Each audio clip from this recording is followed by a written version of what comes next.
La 5ème de couve, c'est maintenant, on parle de manga. On ne pousse pas, s'il vous plaît. On ne pousse pas, c'est inutile. Le public n'est pas autorisé à assister aux épreuves éliminatoires. Moi, je crois que je pourrais être un très bon ninja. À quoi vous jouez? L'heure est grave, c'est pas le moment de faire les guignols. Mais on n'a rien d'autre à faire, on peut pas sortir. On va leur faire notre attaque secrète, l'attaque de la Tour Eiffel, ils vont rien comprendre. Et il faudra aussi parler des dessins animés, notamment des dessins animés japonais qui sont exécrables, quoi, qui sont terribles. Oh, les bâtards! Oh, this you crazy mother... Bonjour à tous, bonjour et bienvenue dans la 5ème de couve, l'émission de débat autour du manga. Non, c'est du manga, mais c'est à bien essayer. Cette fois encore, il est temps de disséquer, de dépecer, de charcuter et d'aimer le manga. Dans quelques instants, les débats démarreront. On parlera notamment d'un manga qui va faire du bruit, la suite d'une série culte, le fils d'un héros célèbre. Oui, il sera question de Boruto. Faut-il le lire, l'adorer, le brûler? Vaut-il le coup? Mes camarades du jour donneront leurs réponses. Bonjour Julie, es-tu prête pour parler de Boruto après? Oui, bonjour. Johnny est là, tu es prêt également? Oui, bonjour. Salut à toi Cagnard. Salut à vous, peuple d'Occident. Est-ce que vous avez vu cette news? Le Weekly Shonen Jump de la Shueisha a annoncé les nouvelles séries qui allaient arriver là dans le premier trimestre. Ouais, nouveau line-up Shueisha. Exactement. Dedans, il y a le retour, ou l'arrivée de Boichi en tant que dessinateur en compagnie du scénariste de High Shield 21. Pour un nouveau manga, on a l'auteur de Kuroko's Basket qui revient avec un manga sur le golf, ou encore Tamura, l'auteur de Beelzebub, qui est de retour avec une comédie qui mêle action et romantisme. Qu'est-ce que ça vous inspire, ces retours de grands mangaka dans le Jump? Qu'est-ce que ça évoque? Ça m'évoque déjà qu'on va pouvoir faire un sujet plus tard sur est-ce que les deuxièmes séries fonctionnent aussi bien que les premières? Parce que ça reste des auteurs qui sont quand même plutôt connus, donc ça va être intéressant de voir ce qu'ils vont faire. Bah pour le coup ouais, après Beelzebub ça doit pas être forcément par exemple facile, Boichi ça m'inquiète un peu parce que il était pas du tout chez Shueisha avant. Non, il a changé d'éditeur, effectivement. C'est un mangaka qui dénonçait énormément de choses, qui parlait beaucoup de politique. J'ai un petit doute coréenne, oui. Mais j'ai un petit doute sur le fait qu'il laisse l'ordre de liberté. De toute façon, il l'aura pas vu qu'il est pas scénariste. Ouais, c'est ce que j'allais dire. Il est juste dessinateur. Il est que dessinateur. Bah oui, mais tu acceptes de faire un bouquin parce que le scénario te parle. Oui. Ou peut-être tu veux payer, voilà, tu veux payer tes impôts. Boichi n'a pas ce genre de problème, je pense. Il choisit de dire rien. Ça coûte cher encore. Non mais voilà, là j'ai vu les visuels de sa série, ça fait hyper bizarre. Non, c'est pas de la science-fiction. Ouais, c'est ce qui est écrit dans le communiqué du Jump. Bah, enfin, les mecs, ça ressemble à des sorciers, du coup. Les sorciers, moi j'ai vu ça comme de la fantasy. Il y a une potion dans la main et tout. C'est de la chimie alors. Attends, s'il y a une potion dans la main, c'est pas forcément. Ouais, moi ça m'évoque plus de la fantasy comme ça. Mais... Il y a écrit E égale MC2 sur la veste du héros. Ok, d'accord. Clairement, c'est de la fantaisie. Salut Einstein, j'espère que tu m'entends. C'était de la SF ce que tu faisais. Du coup, Einstein, c'est peut-être plus de la SF ou de la fantaisie? Non, mais j'en sais rien. Moi, je sais pas, ça m'évoque. C'est relatif, j'ai envie de dire. Oh, joli. L'auteur de Kuroko's Basket qui revient avec un manga sur le golf. Bah, lui, on s'en branle, sérieux. Qui reviennent ou qui reviennent pas, sérieux. Mais ton langage, Cagnard. C'est fini comment, Kuroko's Basket? Bah, on va peut-être pas spoiler la fin pour les gens. Mais on pourrait même pas la spoiler parce que personne ne lit cette série, soyons honnêtes. Mais il y a beaucoup de tomes quand même, Kuroko's. Oui, il y en a un certain nombre, j'ai pas le chiffre exact, mais il y en a un certain nombre. Mais du coup, c'est drôle d'imaginer des pouvoirs, des super pouvoirs sur du golf. Non, c'est pas drôle, non. Ah non, oui, pour le coup, c'est pas drôle. Même au Japon, ça marche bien. Bah, ça marche bien, mais sur une certaine tranche d'âge, tu vois. C'est plutôt genre les darons qui font ça. Justement, regarde le football américain, ça marche pas plus que ça et pourtant ça fait un carton avec Morata au dessin. Oui, mais de toute façon, mais il y a de la castagne, tu vois. Tu t'imagines la castagne au golf? Et justement, c'est ça qui est drôle. Imagine, ils vont se castagner avec des clubs de golf. Ah putain, elle va te finir. Ce mec-là, on a de toute façon rien à foutre du sport dont il parle. Mais on peut être fan de basket et de golf. Les mecs qui font basket, golf, derrière, je sais pas, ça sera le yo-yo, j'en sais rien. On s'en fout de toute façon. Moi je pensais qu'il était. De toute façon, il y aura un drapeau arc-en-ciel. Mais donc, oui, pourquoi un drapeau arc-en-ciel? Tu penses qu'il est homo? Moi, je m'étais toujours dit que Kuroko, c'était une référence quand même. Homo. À l'homosexualité. Oui. D'accord. Japonaise. Ah ouais, je m'étais jamais fait ce Cette lien. lecture-là. Voilà pourquoi on n'invite pas de filles dans ce podcast. voilà pourquoi on en parle pas. J'ai pas lu assez loin pour savoir si ça se finissait en yaoi. En queue de poisson, c'est ça que tu dire. Non, je veux pas de queue de poisson. Je pense pas que ça soit du yaoi, si tu veux, comment dire, sorti du placard, bon, tu vois. Allez, on se met tous d'accord, on s'en branle. Ta gamette, tu vois. Non. Et à la fin du mois de février, au Japon, sortira le nouveau manga de l'auteur de Beelzebub. Ça, c'est intéressant, ça. Tamura. On aime bien ça. Tamura, qui ne vient pas avec de la baston pour le coup, qui vient avec de l'action et du romantisme. On n'en sait pas plus. Et Tamura qui l'a bien changé. Hein. Ah bah ça m'inquiète pour le coup. Tamura. Ah, moi, pour le coup, c'est ce qui me brancherait le plus. Et du coup, ça me fait penser à l'épisode qu'on a fait sur le harem, parce que s'il commence à faire du harem, moi, ça m'intéresse plus du tout. Mais ça va pas être du harem. C'est pas parce qu'il y a écrit romantisme et action que ça va être du harem. Non, ça va être un trio. C'est à peu près ce qu'il y a écrit sur Nisekoi quand même. C'est un triangle à 3 et puis voilà. Bah du harem du coup. Alors, j'ai une phrase. Elle met en scène un garçon appelé Taiga et une fille qui vit près de chez lui et qui connaît son secret. C'est tout. C'est vrai que c'est un peu juste là. D'accord. C'est un peu juste. Mais en tout cas, moi je suis content. De là à dire qu'à partir de cette phrase ça sera du harem, on va peut-être un peu loin. Est-ce que la fille le fait chanter? Mais en tout cas, je suis content que cet auteur revienne. Et si en fait c'est un truc un peu sale avec la fille qui le fait chanter, ça serait. Non, ça c'est les fleurs du mal, ça. Oh merde. Bah ouais, bah du coup ça peut être en fait 10 millions de mangas quoi. Bah ce que je retiens en tout cas, c'est que dans ce line-up là, ils annoncent rien du côté de Kishimoto. Rien du côté, bah non, il a arrêté il y a très peu de temps quand même. Ouais, mais justement, a priori, il est déjà au taf. Il a arrêté en 2015 et il a dit qu'il faisait de la SF. On va en parler tout à l'heure. Mais il a dit en 2015 qu'il avait déjà commencé à la fin de Naruto. Ça veut dire qu'il est pas prêt, le mec. Il a même dessiné les personnages et juste qu'il a rien encore montré à son éditeur. Bah, il fait des tests. Il veut faire de la science-fiction. Il fait des tests et puis il supervisait Boruto et il veut arrêter de faire des pages toutes les semaines. Donc en gros il est en train de dire je fais un seinen. Du coup ça veut dire qu'il ne sera pas dans le Shonen Jump. A priori pas tout de suite. Mais lui il voulait être dans le Shonen Jump plus. Il va être dans le soit dans le plus, soit dans le mensuel. Le plus c'est pour qui? C'est le truc en ligne. Le plus c'est celui qui est en ligne, donc avec un rythme de son choix.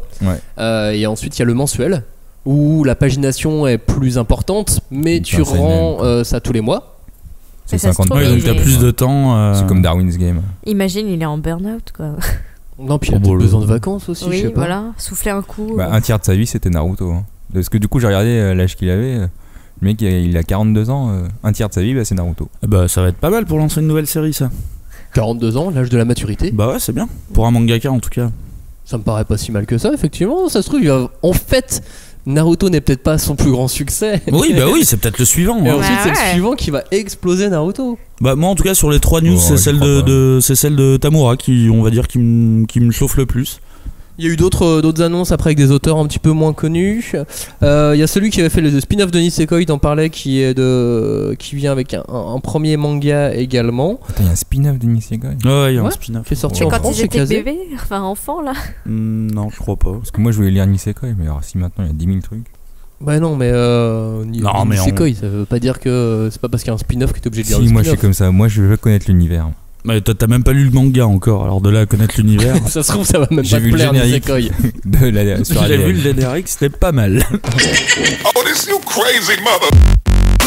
Bienvenue à tous, bienvenue dans la 5ème de couve, l'émission de débat autour du manga, disponible quasiment partout. Nous sommes d'abord sur iTunes, puis SoundCloud et enfin YouTube, hashtag 5DC pour réagir. Et venez nous retrouver sur les réseaux sociaux, le blog de manga.tv. Vous pouvez réagir à tous nos thèmes, toutes nos questions, voire même débattre avec nous sur Facebook par exemple. N'hésitez pas, dans la seconde partie de l'émission, il sera question des mangas à Hollywood. Pas de film d'animation japonais aux Oscars, Ghost in the Shell débarque avec Scarlett Johansson. Que faut-il en penser? Rendez-vous dans 1 heure.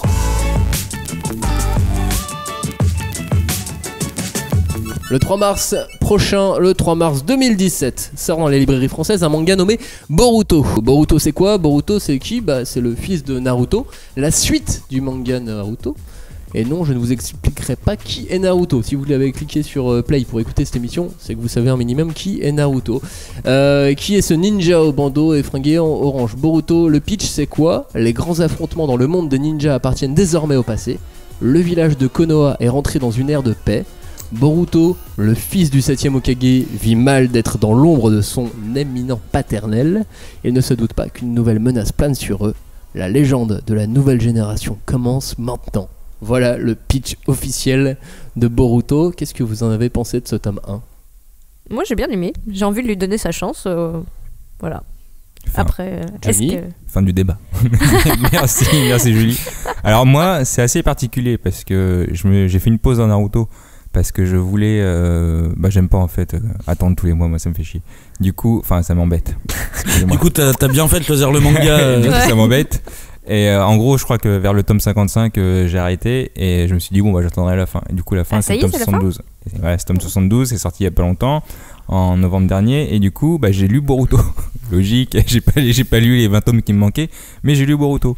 Du coup j'ai une certaine nostalgie, j'ai retrouvé les personnages, donc ça m'a plu, mais je pense que je suis biaisé par le fait que j'ai pas lu la fin des Naruto. Cagnard, tu as lu la fin de Naruto et tu as lu le tome 1 de Boruto. Et j'ai même lu Naruto Gaiden. Et t'as même lu Naruto Gaiden. Moi aussi j'ai lu Naruto Gaiden. Le one shot qui lit la fin de Naruto. La fin de Naruto avec Boruto. Moi j'ai pas du tout aimé, c'est un petit peu l'abécédaire de ce qu'il faut pas faire à l'heure actuelle dans les mangas. Bah attends parce qu'il faut préciser, Boruto c'est pas l'auteur Kishimoto hein. Non, c'est pas Kishimoto, c'est un autre mec, c'est deux autres mecs qui font ça, c'est un dessinateur, un scénariste. Alors que Gaiden c'était sous la supervision. Oui, mais ça c'est marketing. Et de la Shueisha. Oui, mais c'est marketing. Et de la Shueisha, j'aime bien. Parce que je pense qu'il y a beaucoup plus la Shueisha que Kishimoto dans cette histoire. Ils sont fous, il a vendu ses machins, puis maintenant, c'est pas Akira Toriyama. À mon avis. Hein, il en est au même niveau quand même.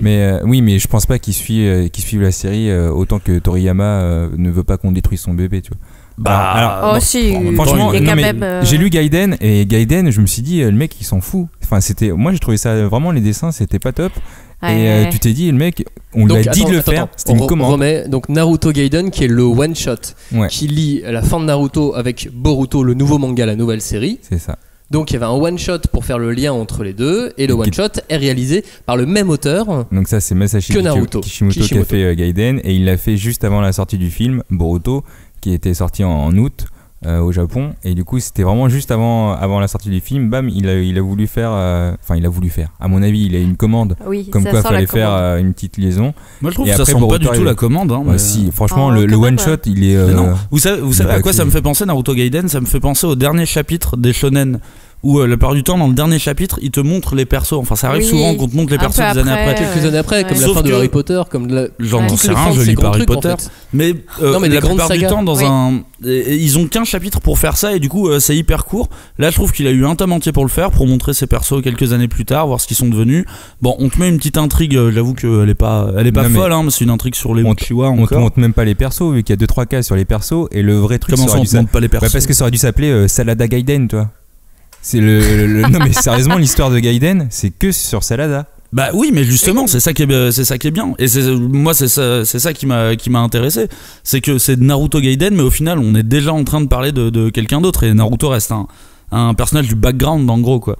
Mais après, c'est intéressant quand même, parce que ça veut dire que Kishimoto lui préférait mettre en avant donc on peut le dire, la fille de Sasuke, alors que en fait ce qui va arriver, ça va être Boruto et qui est le fils de Naruto. D'accord. Et on est d'accord qu'il y a carrément un changement de comportement avec la fille de Sasuke entre Gaiden et Boruto. Oui. Elle est pas du tout de la même manière. Oui, mais elle s'explique à la fin pourquoi. Mais tu voulais dire plutôt que le mec qui a commandé Gaiden a voulu que ça soit Salada. C'est ça que tu voulais dire? Oui, enfin.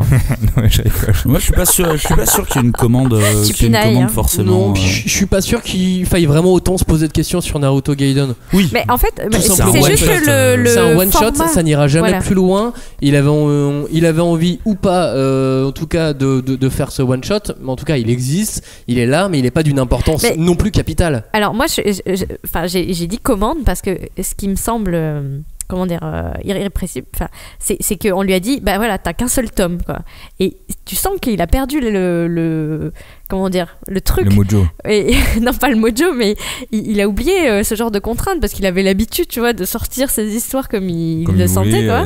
Et là il se dit mince, j'ai un seul tome pour raconter une histoire, et il y a certaines ellipses parfois, non, je suis pas d'accord, parce qu'il l'avait déjà fait, déjà fait entre Naruto et Shippuden en racontant l'histoire de Kakashi. Et c'était un truc d'un tome, et Bah voilà, c'est une histoire qui se clôt. Au final, elle a des répercussions Kakashi, derrière cette histoire. Hein, mais... Oui, mais Kakashi, c'est énorme. Tu peux pas comparer Kakashi avec. Naruto. Avec salade, là. Parce que Kakashi, il avait un. Tu peux pas comparer deux one shot faits par le même auteur dans le même univers. Oui, parce que il y avait un intérêt. Tu me dis oui, vraiment. Ouais, parce qu'il y avait un intérêt l'histoire de Kakashi. Pour toi, il y a un intérêt, mais non, elle était bien. Alors que là, Salade. Alors moi, j'ai remarqué que quand elle est dessinée par Kishimoto, elle a la même tenue que Sakura, c'est-à-dire une espèce de tunique avec un petit short. Alors attendez, c'est l'instant mode là. Mais oui, quand il passe sous l'autre dessinateur, la jupe disparaît. C'est-à-dire qu'elle a une espèce de robe ralafouf. Enfin, excusez-moi, mais. Non, mais j'en sais rien. J'ai pas remarqué ça, mais je te crois. En fait, là, on est en train de parler de Sarada, un personnage qu'on ne voit quasiment pas dans Boruto. Ah oui, c'est vrai. C'est ça. On lui voit faire des phrases du style je serai le prochain Hokage. Oui, voilà, mais elle sert en fait, pour l'instant, elle sert à rien dans Boruto. Si on commence à lire Boruto. C'est un personnage hyper secondaire qui a aucune implication dans l'histoire pour le moment. Je sais même pas si on explique que c'est la fille de Sasuke quoi. Sûrement vite fait par une phrase peut-être, mais c'est vrai que après peut-être le dessin c'est. Et il est quand même différent.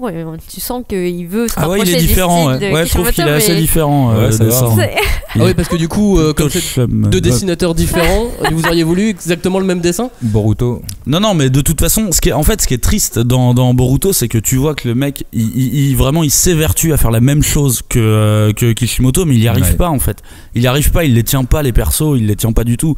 Et même, il y a une case que je t'avais envoyé Maxime d'ailleurs où tu vois Boruto à côté de Naruto et même Naruto il arrive pas à le tenir, tu vois, tu sens bien que c'est pas du tout. Mais du coup, le dessin c'est si important que ça pour apprécier un manga.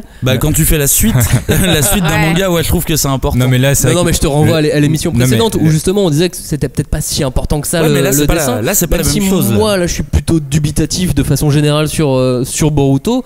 J'ai quand même pris du plaisir à le lire. J'ai pas lutté à lire Boruto. C'est dans la moitié haute des dernières nouveautés, parce qu'il y a quand même un paquet de boosts qui sortent en manga en France, et c'est plutôt dans la moitié haute. Et avec un tome, t'as déjà 2 intrigues, t'as 2 fils à suivre. C'est loin d'être le cas de tous les shonen d'aventure où tu sais même pas ce qui se passe. Il y a pas un paquet de boosts, chacun a son public. T'as pas le droit de dire ça. Tu peux dire que t'aimes pas. Du coup, ceux qui se vendent à 300 exemplaires. Ils ont 300 exemplaires de public. Voilà. Non, mais je suis un peu d'accord avec Cagnard. Franchement, le Naruto grand, mais on dirait une patate. Et c'est vraiment. Non, mais il est Monsieur vraiment patate. moche. Non, mais sans déconner. Au début, je pensais aussi que le dessin. Toi, Gaiden, je trouvais ça un peu moche. Et j'avoue que Boruto, il y a certains moments où quand il dessine Naruto, le mec. Tu te dis. Il fait des décalcos. Mais c'est vraiment des décalcos. C'est vraiment moche. Après, il y a certains personnages, quand tu vas sur la fin, là, genre les gens un peu modernes avec les tatouages. Non, mais ça aussi, ça m'a saoulé. Coiffure à Rihanna. Le mec, il a fait des ninja hipsters, quoi. Non, mais sérieux. Il y en a, ils sont plus ou moins stylés. T'as vu, et je pense que c'est eux qui fonctionnent. Ils sont là, genre, bouh, nous, quand on était jeunes, ils étaient pas comme ça, les ninjas. Non, mais c'est vrai que c'est un peu chelou d'introduire ça dans le monde moderne. Mais par contre, c'est ça qui est intéressant, c'est qu'il veut quand même aller vers un truc plus moderne, où il y a de la technologie, c'est plus seulement les vieux les manuscrits.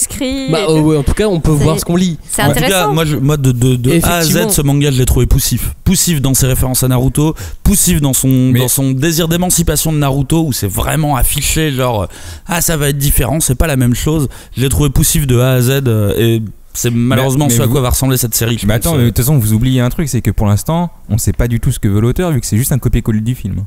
Oui, en plus. Oui, c'est vrai. Sauf a priori, j'ai pas vu le film. Le film, Boruto, le film, il est un peu plus long, reprend exactement l'histoire du tome 1. Donc ça continue, ça va un peu plus loin dans le film, effectivement. T'as un chapitre à la fin du tome 1 de Boruto sur Mitsuki, qu'on n'a pas du tout dans le film, et rien que là on a déjà une partie assez intéressante. Finalement on sait même pas où il veut aller exactement. On le sait dès le début. On nous met des intrigues, on le sait dès le début. Et ça du coup tu vois, ça fait partie de ces délires d'émancipation que je trouve bizarre. C'est que Naruto, le tome 1 commence avec un flashback. On te raconte l'histoire du démon Kyuubi et compagnie qui a dévasté le village. Même chose. Hop, on commence Boruto, là on commence avec un flash forward. On te raconte ce qui va se passer à la fin. Déjà je trouve ça bizarre de nous raconter ce qui se passe à la fin. Et c'est ce qui m'a donné envie en fait de lire.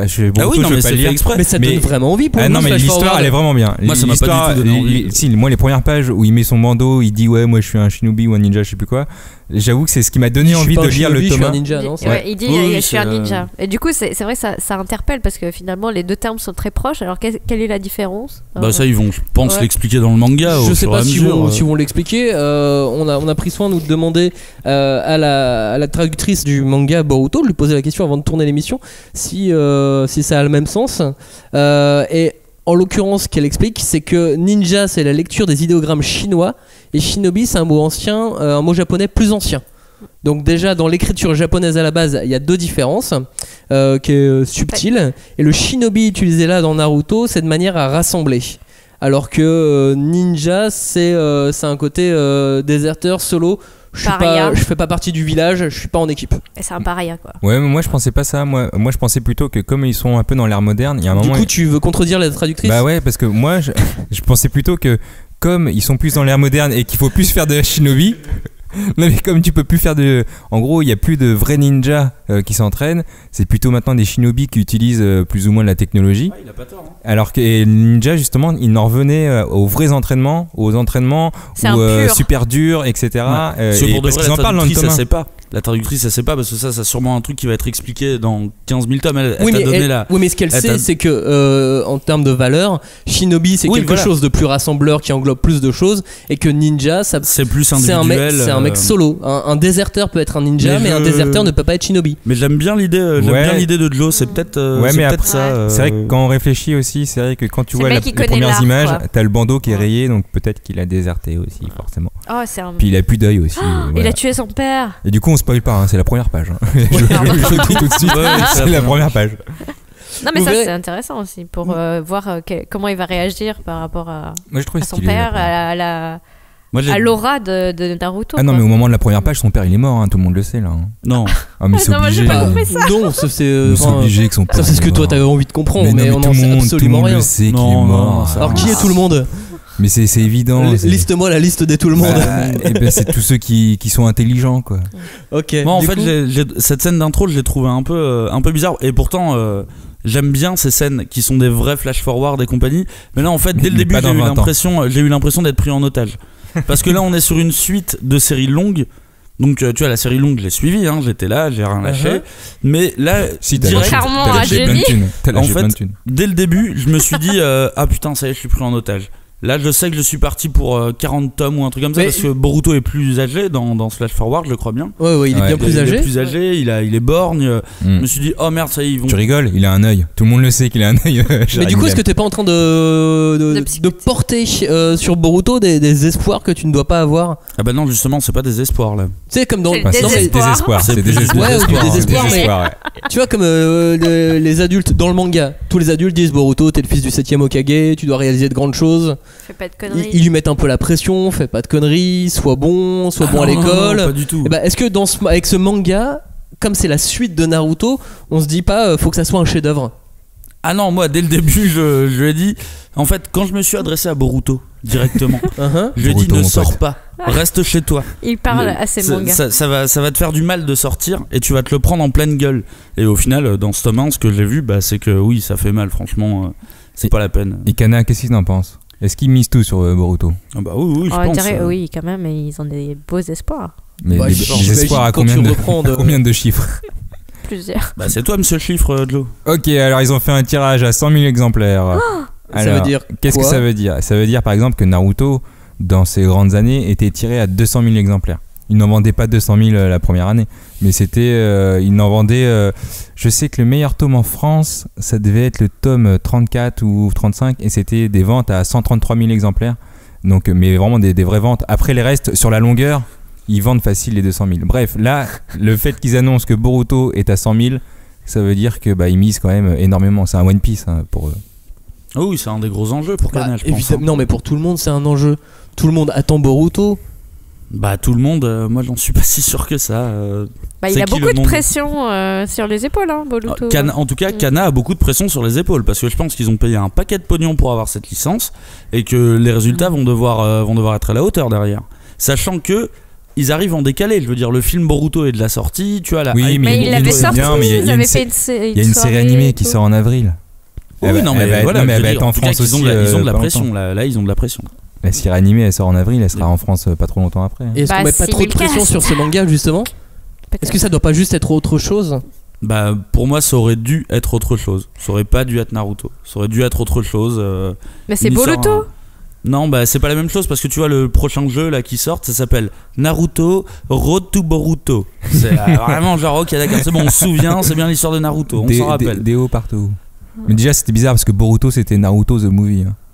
Ouais, et puis même le nom de toute façon c'était Boruto, Naruto the movie. Ouais mais après en termes de licence, à un moment donné t'es obligé aussi d'utiliser le terme Naruto à un moment donné pour le vendre. Il y a les auteurs d'un côté qui vont faire leur histoire et ainsi de suite, et de l'autre t'as les gens qui s'occupent de la licence qui vont s'occuper de la développer et de faire du pognon avec. C'est peut-être aussi deux entités différentes qu'il faut voir. En fait j'étais en train de penser... On n'a jamais imaginé que Sangohan puisse avoir sa propre série, son propre univers. C'était une autre époque et c'est en ça que c'est différent. Ouais. Sangohan n'a pas eu sa série parce qu'il avait rien finalement du héros de shonen classique.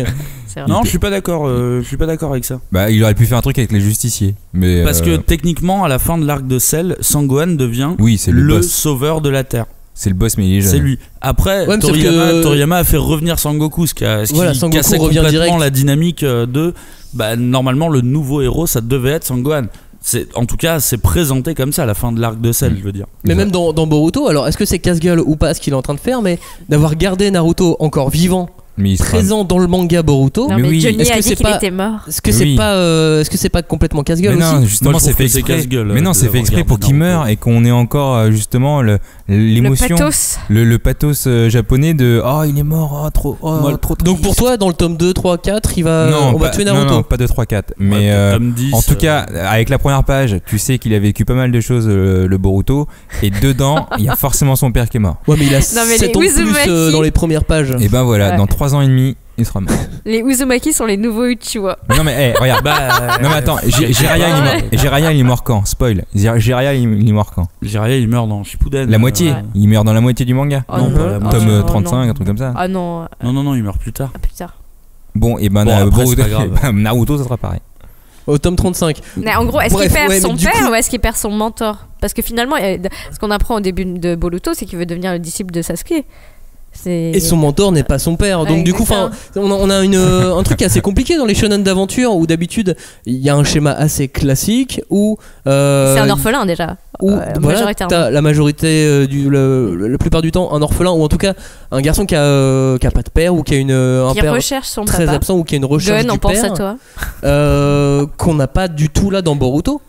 Bah déjà je trouve ça casse-gueule de remettre Naruto dans cette série alors que c'est plus l'auteur qui le fait, et du coup bah déjà moi l'un des points que j'ai trouvé vraiment flagrant, c'est que j'ai pas reconnu Naruto. Mais oui, tu veux pas accepter qu'il devienne un personnage secondaire.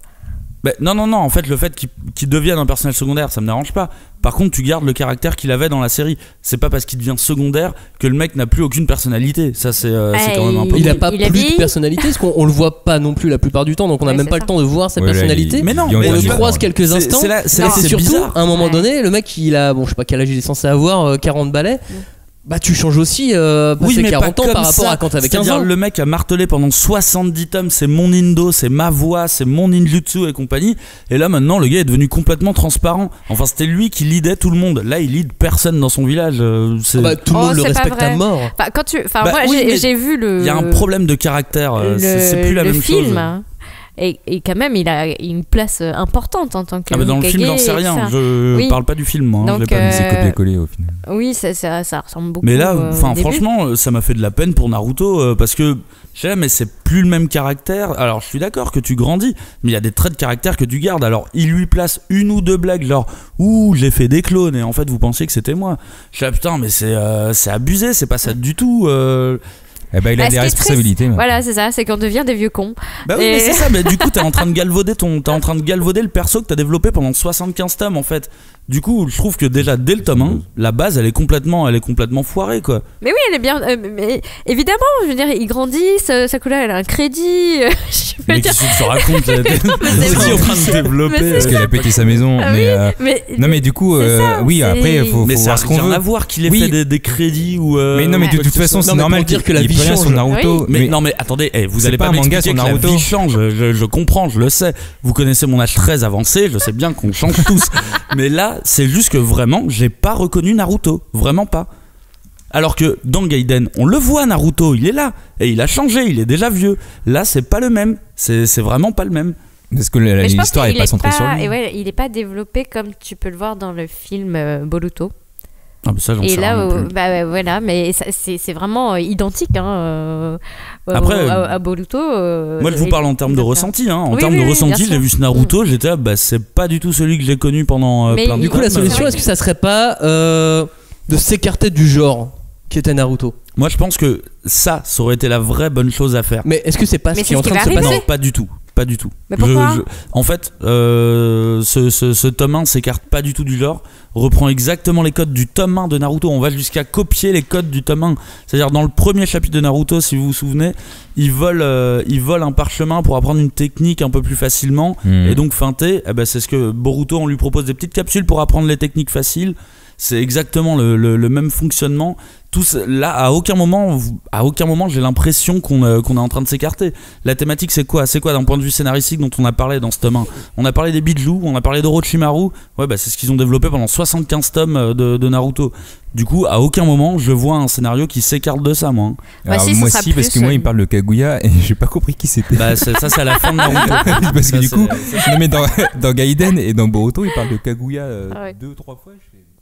Ça, c'est la fin de Naruto. Mais du coup, est-ce qu'on peut lire Boruto sans avoir terminé Naruto?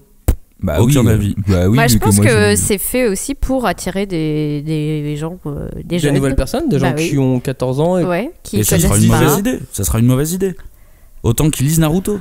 C'est vrai que après il y a 72 volumes à enquiller quoi, donc et ça peut faire vraiment flipper de se dire je vais commencer une série qui dure 72 volumes. Après, c'est à toi de voir, soit tu lis 75 tomes d'une série qui est excellente, soit tu lis 3 tomes d'une série qui est pétée et qui reprend les codes maladroitement des 75 premiers tomes. C'est au lecteur. Soit tu peux te faire ton propre avis et ne pas écouter l'opinion de Cagnard aussi. Ah bah oui, non mais ça après c'est mon avis, mais entre tous les quatre, moi je pense que Naruto, je l'ai suivi de manière quand même assidue, et là je m'y retrouve pas du tout en tant que lecteur de Naruto. Je me sens floué, mais là je sens qu'on joue avec moi. Là on joue avec moi, on joue avec mes nerfs, on joue avec les codes qu'on m'a donnés pendant 75 tomes. Moi j'attends de voir le tournant steampunk du ninja, tu vois. Non, je pense pas qu'il arrivera. Je pense en revanche que ce que Cagnard dit, c'est que si t'es hard fan de Naruto, ne lis pas Boruto. Si t'aimais bien Naruto et que t'as envie de te lancer dans une nouvelle aventure, tu peux aller sur Boruto. Non, je suis pas d'accord. Tu peux être hard fan de Naruto et kiffer l'univers et continuer. Oui, je pense que y en a. Moi, ça m'a pas plu. Moi, je suis dans l'optique de les mangas que j'adore. Je veux pas qu'ils finissent. Genre One Piece, en fait, moi, j'arrive pas à imaginer une fin. Parce que moi, je veux que ça continue toute la vie. Mais je suis d'accord. Parce que tellement c'est bien, je veux que ça continue. Mais je suis carrément d'accord avec toi. Et Boruto. Au début, quand j'ai lu Boruto, sachant que j'ai pas lu tous les restes de Naruto, je me suis dit c'est cool, l'univers il continue. Après, vu comment c'est fait, je suis d'accord avec toi. À la fin de Naruto, j'avais envie qu'il y ait la suite de Naruto. J'avais envie qu'il y ait le fils de Naruto et compagnie, mais que ça soit fait par l'auteur, putain. Et pas que ça soit fait par un de ses assistants. Ah non, mais Kishimoto, il en peut plus. Attends, il y a un moment donné, l'auteur, il veut plus. Non, mais après, ça, c'est moi et moi-même en tant que lecteur, tu vois. J'aurais aimé que cette série continue, que Kishimoto fasse grandir ses persos. Mais si lui, il l'a déjà fait sur 15 ans. Et c'est ça le plus important. C'est-à-dire, à aucun moment, l'auteur est censé m'écouter moi. Ça, c'est ce que j'aurais. Oui, c'est pas comme le mec de Fairy Tail où les gens, ils ont fait une pétition pour qu'il continue alors qu'ils voulaient arrêter. C'était débile. Ou comme Dragon Ball qui a continué en version Dragon Ball GT en animé ensuite. Mais là c'est la pression éditoriale. Qui revient là en Dragon Ball Super. C'est dans ce cas-là les gens sont pas non plus très contents de ce qui se passe sur du Dragon Ball. Non, ils sont contents mais ils regardent. Ils sont pas contents mais ils regardent quand même. Ouais, regarde Flavien, il l'a dit. Ils regardent parce que là on t'a fait miroiter un Trunks du futur, on t'a montré une fille qui se transformait en Broly. Du coup les gens ils sont hyper saucés sur le nouvel arc. N'empêche qu'à chaque fois je lis que des mauvais trucs sur Dragon Ball Super. Oui, mais après, c'est qu'il n'y a que les râleurs qui postent. Les haters. Il y a peut-être aussi que les haters. J'ai haté Boruto, j'ai rien posté dessus. Oui, après, les gens, s'ils veulent se faire leur opinion, mais ils se le font. T'as pas non, mais les gens, de toute façon, vont se faire leur opinion. Et je pense qu'il va correctement se vendre, le Boruto, le tome 1 en tout cas. Je ne lui espère pas du tout. Non. Parce que là, en fait, j'ai l'impression tu souhaites du mal, clairement. À ce titre, oui. À ce titre, je le maudis. Je te maudis, Boruto. J'espère qu'il fera 3 tomes et que ça enverra un message aux éditeurs, arrêtez de nous prendre pour des cons. Parce que là, au final, ce qu'ils ont fait avec Boruto, c'est juste un assemblage de fanservice mortel. Ils t'ont violé. Non, mais c'est pas on te viole, mais en fait... moi, je suis très loin d'être catégorique autant que toi, ouais. C'est-à-dire que pour moi, je vois quand même aussi d'autres fenêtres pour aller vers d'autres choses à travers Boruto que là où Naruto n'est pas allé, tout simplement parce que c'est aussi d'autres auteurs et qu'ils ont aussi peut-être d'autres choses à exprimer que ce que Kishimoto avait à exprimer, même si effectivement ils peuvent être cantonnés dans un univers qui est déjà existant, c'est pas leur univers, mais dans cet univers ils peuvent aussi s'amuser et exprimer d'autres choses, et en ça peut être aussi intéressant de voir ce que peut donner Boruto. On peut toujours miser sur l'avenir, dire on sait pas, peut-être que ça va se transformer en seinen, peut-être que ça va se transformer en hentai, on n'en sait rien. Mais dans l'état actuel des choses, moi ce que j'ai vu en fait c'est un truc qui m'inquiète, parce que je le vois dans Dragon Ball, je le vois avec Naruto, c'est-à-dire que Dragon Ball quand même, ils ont poussé le vice jusqu'à que Toriyama revienne dire c'est bon, arrêtez de faire de la merde. Attends. Ce que tu veux dire, c'est que les lecteurs quelque part ont pris le pouvoir, et c'est pour ça qu'on a Boruto aujourd'hui. Oui, moi en gros, ce que Boruto m'évoque là, c'est que c'est un produit marketing fanservice absolu. On n'est pas en train de réfléchir à ce qu'un auteur peut raconter, on se contente d'aligner les clichés et les références qui, on sait, vont faire plaisir à... Et attends, ce que je disais juste avant, c'est que les auteurs peuvent pas avoir eux-mêmes la démarche de créer dans cet univers. Ils peuvent, en tout cas ça se ressent pas du tout dans Boruto. Là, après, t'as lu qu'un tome, en lisant le tome 1 de Naruto, juste le tome 1, j'ai vu le Sharingan, le Rinnegan, l'orbe tourbillonnante, les clones, l'examen de ninja classe moyenne, les bijoux, Orochimaru, les ninjas du sable, Rock Lee. Putain, en un tome, ils ont fait un nombre de références fanservice qui est hallucinant. On dirait qu'ils ont mis exactement tout ce que le fan voulait dedans. Et ça, moi, ça me choque en fait. Mais ça, c'est l'éditeur qui leur a demandé aussi. Ah bah du coup, mais à ce moment-là, on n'est plus dans le truc de l'auteur qui développe son truc. Moi, je suis l'éditeur, je vais lui dire, vas-y, glisse-moi un petit tournoi ou glisse-moi un petit diplôme. Mais c'est le truc qui me choque et qui me dérange de plus en plus maintenant dans le manga. Et je reprends encore l'exemple de Dragon Ball Super avec ça, où en gros, l'auteur au bout d'un moment il en a marre qu'on fasse de la merde avec sa série Dragon Ball GT par exemple, et du coup il revient à sa série sur Dragon Ball Super, et là ça balance des références clin d'œil aux anciens lecteurs qu'on était, avec du Broly, avec du Trunk du futur. Mais mon gars, là tu racontes plus rien en fait, là tu te contentes de faire tourner un moteur à vide, tu fais tourner un moteur, et c'est un mais truc moi je trouve pas que Boruto ne raconte rien. Ah mais moi pour le moment en tout cas sur le démarrage, on a parlé des bijoux et on a parlé d'Orochimaru, c'est ça les deux axes scénaristiques qu'il y a pour le moment. Moi j'ai pas lu ça, mais t'as lu quoi? Non mais dis-moi, à ce moment-là, si on n'a pas compris les mêmes axes de scénar, non, moi j'ai compris, je me suis dit en fait, j'ai juste envie de voir où est-ce qu'il veut aller. Après, est-ce qu'il va dans le mur ou pas? Non, mais c'est pas ça c'est pas ça dont on parle. C'est pas est-ce qu'il va dans le mur ou pas. C'est les axes de t'arrêtes scénar. pas de dire qu'il va dans le mur. Ah oui, non, mais là, je parlais vraiment juste du scénar. Là, le premier tome, c'est. Il y a tout le côté sans spoiler sur Mitsuki, s'il vous plaît. Oui, ou même Kaguya qui va, il y a des références qui évoquent. Mais tout ça, c'est des trucs de Naruto, quoi. Oui, mais ce que je veux dire, c'est que de toute façon, il est arrivé au pied du mur. Le pied du mur, c'est le papa est super fort, il a buté tous les grands méchants, il y a la paix. Où est-ce que sont les nouveaux méchants? Où est le mal? Où est le nouveau mal qu'il faut combattre? Mais le mal, il te le dit, c'est les bijoux. Il y a quelqu'un qui est en train de chercher à récupérer les bijoux. Les flash forward, là, oui, on sait pas finalement. C'est l'Akatsuki qui va récupérer les bijoux. Enfin, c'est ça, c'est Gaiden. Non, c'est Gaiden. Là, il y a quelqu'un. Non, mais c'est l'équivalent de l'Akatsuki, je veux dire. C'est l'équivalent. On repart sur la même base scénaristique. T'as développé ton scénar pendant 75 tomes. Ne viens pas me le ressortir maintenant en me disant non mais ok, attendez, les bijoux en fait c'était réglé, mais en fait maintenant il y a quelqu'un qui est revenu les prendre. Là les amorces de scénar, les manger, il les transforme en pastilles et puis il les mange comme si c'était des tic-tac. J'ai rien vu de sous forme de capsule. Non mais c'est vrai, c'est ça. T'es joli, ça a l'air bon à manger en même temps. Non mais il y avait 3 Smarties. Peut-être que finalement le futur de Boruto c'est qu'il va devenir punk. Nos futurs quoi. Mais non, mais on l'a vu sérieux. On l'a vu son futur. Son futur, non, ça sera pas ça. Ah, ça ressemble à vachement de nos futurs. Il y a rien qui tient. Après, on a un tome, on est sur un tome 1. Alors évidemment, tirer des conclusions sur un tome 1. Oui, mais c'est ce que je te dis. C'est un tome 1 avec autant de références. Ça veut clairement pas dire que tu vas partir sur quelque chose de nouveau. Hein. Si tu fais référence à autant de choses de la série précédente, ça veut dire que tu pars pas sur un truc nouveau. Tu pars sur un truc que les lecteurs connaissent, que les lecteurs aiment et qui veulent retrouver. Ou alors tu déblais tous les trucs de nouveau pour après. Oui, les dégager, ouais.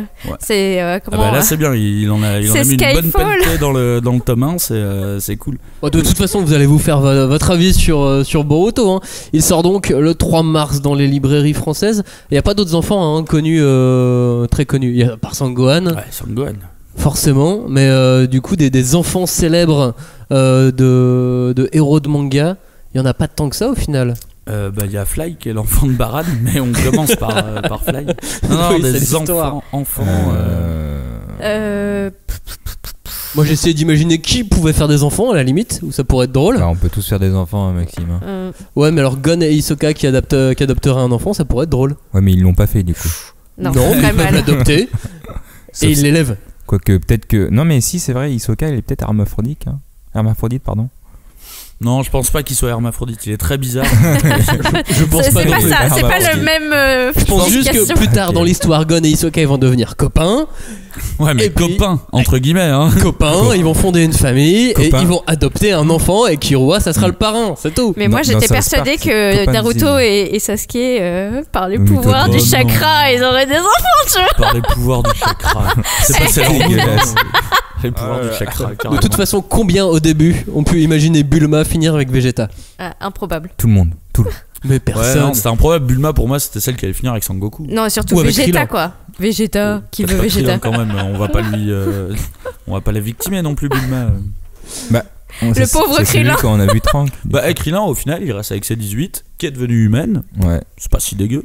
Et ils ont même des enfants et tout se passe bien.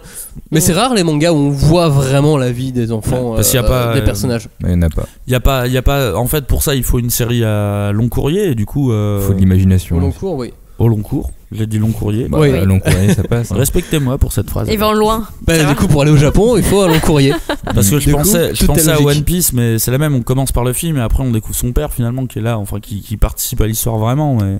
Ouais, mais du coup, c'est pas non plus un des héros. Encore un gars qui cherche son père, tu vois. Oui, c'est vrai qu'il y a toujours la recherche du père. Oui, mais son père, il est vivant. C'est pour ça que je me demande vraiment sur Boruto à quel moment il va y avoir le clash ou à quel moment le père va disparaître. La crise d'adolescence. Il est déjà la crise d'adolescence. Il est dans sa crise d'adolescence. Mais surtout, moi je voulais revenir aussi sur quelque chose qu'on n'a pas trop évoqué jusqu'à présent. C'est vrai que la présence des personnages féminins est complètement occultée. Oh bah là, inexistante. Ah non, mais là c'est vraiment les femmes au foyer. C'est vraiment. C'est là, pour le coup, j'ai. Sakura c'en est déprimant comment elle est femme au foyer. Ah ouais. Sarada qui est censé être un des trois héros avec Mitsuki et Boruto, c'est Hinata. Ils sont censés faire une team. Elle sert à rien. Hinata. Oh la pauvre. Ouais, moi mais elle. Non mais Hinata, oh la pauvre, c'est ce qu'on dit depuis le début de la série de Naruto. Ouais, mais là elle est tombée vraiment bien bas. Là oui, elle est pas au top. Donc, elle est loin d'être au top. Ouais. Non, c'est vrai que j'avais pas spécialement vu ça, mais les toi, persos féminins, c'est-à-dire qu'on nous donne pas trop l'occasion de les voir dans Boruto. Ouais. Mais ça viendra. Du tout. Boruto, ça sort le 3 mars en librairie, c'est aux éditions Kana. À noter, ceci dit, que le tome 1 est à 5,45€, ce qui est pas très cher. Oh, c'est cher payé, vu cette saloperie, c'est cher payé. Alors, quand tu vois le nombre de mangas mauvais qui sortent et qui coûtent 7, 8, 9€, et je vous parle pas que des productions françaises, parce qu'il y en a certaines qui sont abusées et qui coûtent même 12€. Là, 5,45€ pour Boruto, le rapport coût-lecture est bien meilleur. Pour la saloperie que c'est. Il y a bien pire que ça, et vous les lisez. Il faut essayer. Tu sais, c'est le plus triste qui m'est arrivé en lisant Boruto, c'est que j'ai rien senti. J'ai rien ressenti, mais du tout, quoi. Mais moi j'ai ressenti vraiment du plaisir. J'ai eu de l'engouement à le lire. J'ai pas freiné. Moi je l'ai terminé non plus. Déjà.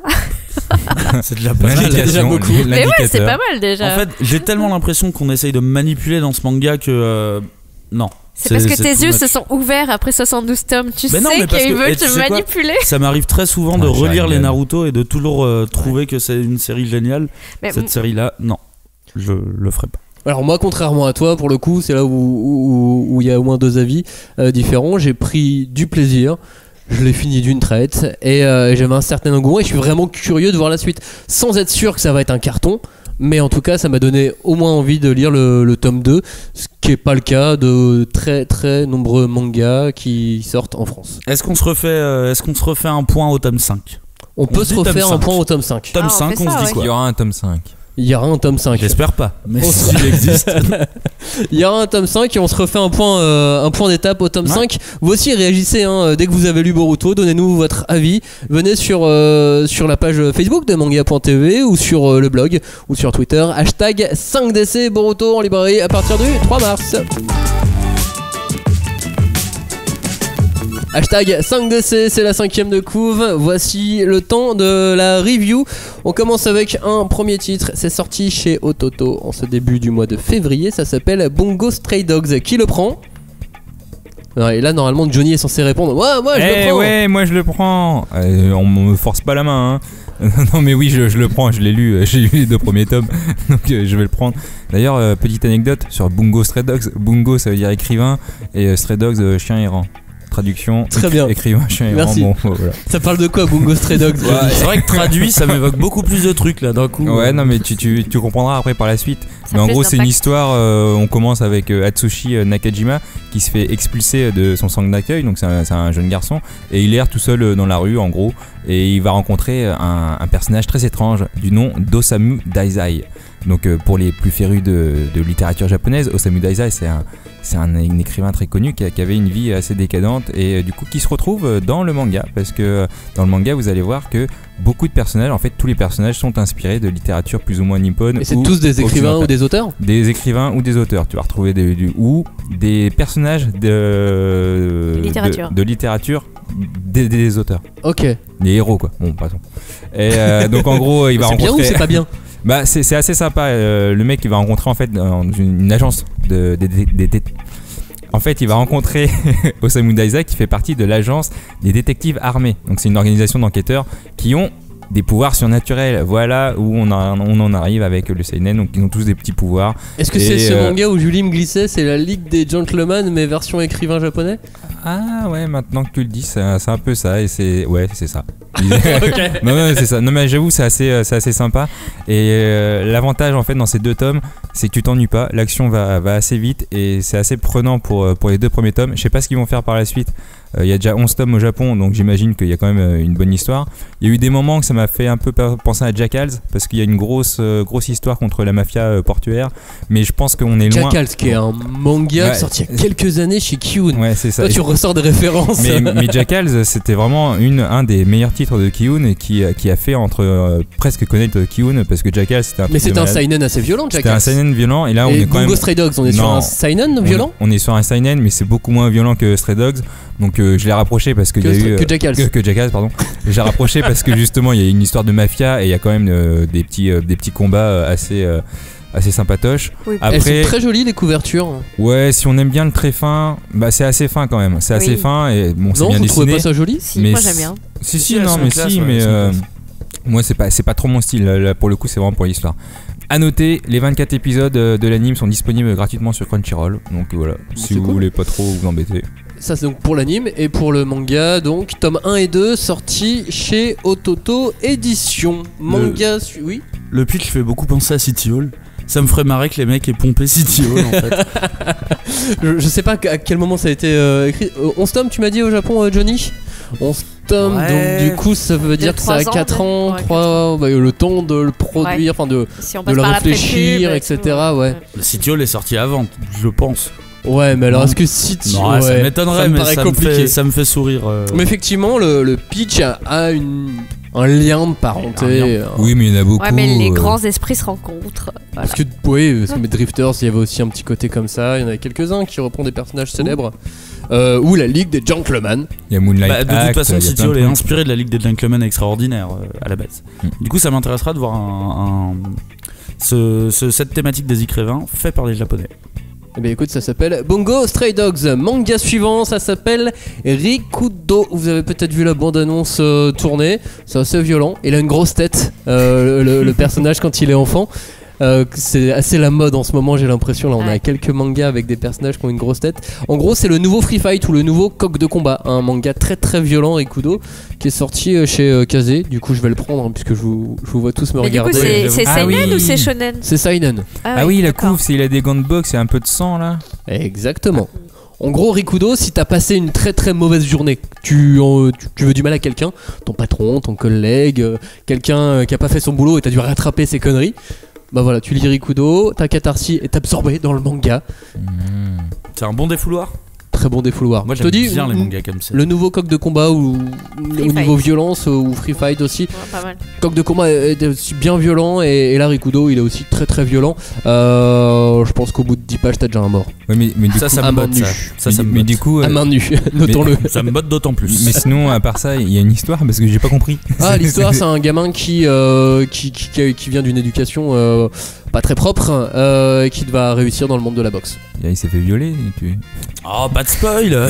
Gardons un peu de mystère quand même. S'il te plaît. Non, il y a pas de viol de petit garçon. Oh. T'es triste. Bah c'est le début de Coq de combat du coup. Ouais, bah alors du coup, au Rainbow. Il avait décidé de changer un petit peu. Il a pris à contre-courant, il a fait celui-ci ne sera pas violé. Exactement. Donc même s'il a une grosse tête, il ne sera pas violé.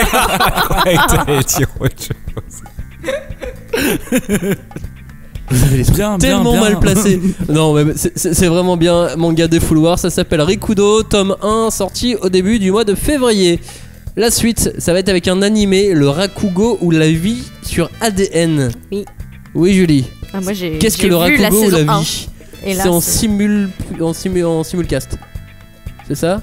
Quasiment. Oui, quasiment. Ok, très bien. Bref, en tout cas, c'est sur ADN. Oui, et ça parle du Rakugo. Donc qu'est-ce que le Rakugo? C'est un spectacle où il y a un conteur sur scène qui est censé donner vie à des histoires et emporter son auditoire. Et on suit l'histoire d'un voyou qui se reconvertit en conteur, en Rakugoka. Et il y a également l'histoire de son maître qui a eu un condisciple qui est mort et tout ce petit monde-là est emmené... Le Rakugo, c'est une histoire d'un...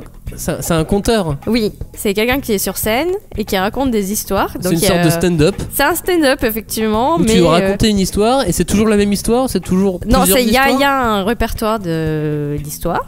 Donc, genre le répertoire classique, comme le théâtre classique exactement. français. Les gens connaissent les pièces et ils attendent que le conteur ait du talent. Son talent pour raconter une histoire à sa façon, de façon unique. Donc le Rakugo, c'est l'art de raconter. Oui. Ok. It's a final countdown. Quel est le rapport? Compter, raconter. Compteur, countdown. Cherche pas. Je cherche pas. En fait, ce que tu fais maintenant, c'est quand il parle et que tu comprends pas, tu hoches la tête et tu continues. D'accord. Donc c'est une histoire qui est d'abord adaptée d'un manga qui est créé par Kumota Haruko. Et qui est donc adapté pour l'animation par Jun Kumagai au scénario, qui est également connu pour ses adaptations, son scénario de Psycho Pass. Donc c'est nul. Non, c'est un animé pour au moins pour des gens qui ne veulent pas voir de baston ou de magical girls. Et au moins pour une fois, il y a du jazz, il y a une ambiance, il y a des décors, il y a une enfin comment dire, il vient de dire nul, mais il a jamais vu l'animé. Je sais pas, j'ai juste réagi à Psychopass, moi. Attention, j'ai jamais lu le voilà. Psychopass dont il n'a pas vu l'animé. Oh non, tu peux pas dire ça. Donc j'ai juste lu le manga et le premier mot qui m'est venu c'est nul. Et il a lu le tome 2 du manga. Non mais le manga et l'animation n'ont rien à voir. Remettons les choses. Ah ouais, bon, j'enlève mon nul. Alors j'enlève mon nul, je retire mon nul. Le Rakugo ou la vie, animé, plutôt adulte alors? Ah complètement. Enfin, c'est un autre point fort de cet animé, c'est d'écouter du japonais, du beau japonais. Donc, qui est pas la litanie des je vais te tuer, je suis le plus fort, regarde mon attaque suprême. Mais quelle caricature! Je suis désolée, mais il arrive un moment où ça se caricature d'eux-mêmes, tous les mangas, tous les animés qu'on voit. Oui. Il y a des animés qui sont des caricatures là, d'animés. Pour une fois, on entend du japonais classique, on va dire, et ça fait du bien, ça change. Mais du coup, pour un Français qui a jamais entendu le japonais, il y a une différence? Ah ouais. Ok. Et je pense qu'il faut dire merci aux traducteurs parce qu'ils font un boulot énorme. Merci traducteurs. Donc c'est disponible en VOST et il n'y a pas de VF en revanche. Ah non. Du coup, il n'y a aucun intérêt d'avoir une VF là-dessus. Non, je pense pas. Mais peut-être. si on c'est aime sur les ADN défis. et tu le conseillerais à tout âge, à tout le monde?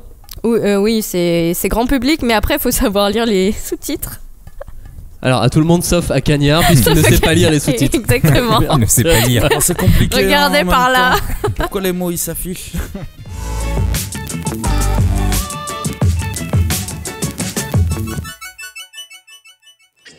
Oh, this you crazy mother.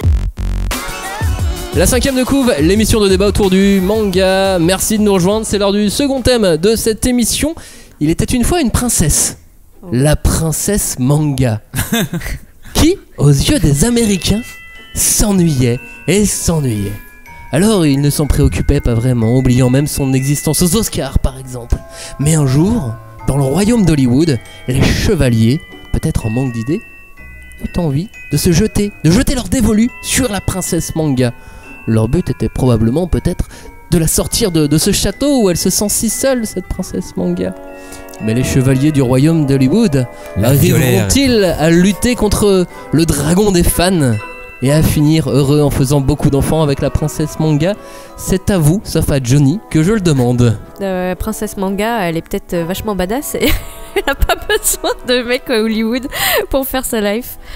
Et du coup, vraiment. Tu crois que les mecs d'Hollywood, ils vont se faire roxer par la princesse manga? Alors, attends de voir si déjà ça roxe avec Scarlett Johansson. Ça vous fait peur ou pas, Ghost in the Shell adapté Tout le monde a vu le trailer? Ouais, oui. Les trailers même. Ouais, avec le gros qui est sorti dernièrement. Ouais. Ça sort donc fin du mois de mars, Ghost in the Shell. Donc le trailer, on est déjà à plusieurs millions de vues à travers le monde. C'est pas étonnant. Diffusé pendant le Super Bowl, non? C'est ou ça. Avant, pendant les pubs du Super Bowl. Bon, donc voilà. Tu te mets bien. La plus grosse exposition mondiale pour un trailer, on est d'accord. On est sur l'adaptation de l'animé avec des scènes plutôt copier-coller. Ouais, très proche, hein. Très très similaire. Ouais, leur communication, elle s'axe vraiment sur le fait qu'on a respecté le manga, les plans du manga. L'animé. En tout cas. L'animé. Plus que le manga. Ah, oui. J'avais pas compris ça. Moi j'ai pas vu le trailer, mais j'aime pas voir les trailers, ça me bousille mon film. Ça... ah non, mais c'est dégueulasse. Sur ce film, on est sur un casting 3 étoiles. Scarlett Johansson, Juliette Binoche, Takeshi Kitano, fallait bien un japonais. Ils nous ont bien mis un japonais, c'est sympa. Ouais, la caution Asie. C'est ça. Un mec du film Lucie aussi, un danois dont j'oublie le nom. C'est un méchant Ouais, mais du coup on retrouve l'esprit de Lucie entre Scarlett et ce mec. C'était la clé USB. Ce mec était la clé USB. Non, mais votre sentiment avant d'avoir vu le film, il est pas dispo. Il y a pas vraiment de grosses avant-premières longtemps en avance. Bah c'est mauvais signe. Hein. Pourquoi c'est mauvais signe? Bah parce que Scarlett Johansson, Lucie, c'était bon quoi. Tu penses que Ghost in the Shell, ça va être une sorte de Lucie mais sans Besson? Franchement, ouais. Ah, si, c'est obligé. Ça va être à l'américaine. Ça va être des acteurs américains. Le Takeshi Kitano, il sera là pour faire joli. Franchement, ça sent. C'est pas parce que dans le trailer, moi aussi, d'ailleurs, je l'ai vu passer, il y avait des scènes de l'animé. Mais en vrai, ça va être un truc bourrin américaine où je suis pas sûr qu'il y ait la véritable essence japonaise. Tout le côté interrogation philosophique, métaphysique. Si, elle va y être, mais à l'américaine, donc un truc pseudo-pato, et puis c'est tout. Quoi. Ouais, et puis il faut voir, est-ce qu'il y a de la place pour la métaphysique dans un blockbuster américain, tu vois. Ils avaient essayé, non? Avec Pacific Rim. Oui, bah Joe pourra t'en parler du bah, côté pour le coup, moi j'ai Pacific Rim, moi j'ai bien aimé, mais c'est pas le côté philosophique. Lui il a aimé les robots qui se tapaient. Hein. Il aime les robots la bagarre. Ouais, voilà. Mais du coup, des robots à la bagarre, il y en a dans Ghost in the Shell, a priori vu le trailer. Moi j'avoue que le trailer. Donc si on aime la bagarre et l'action, le trailer il m'a paru vraiment cool.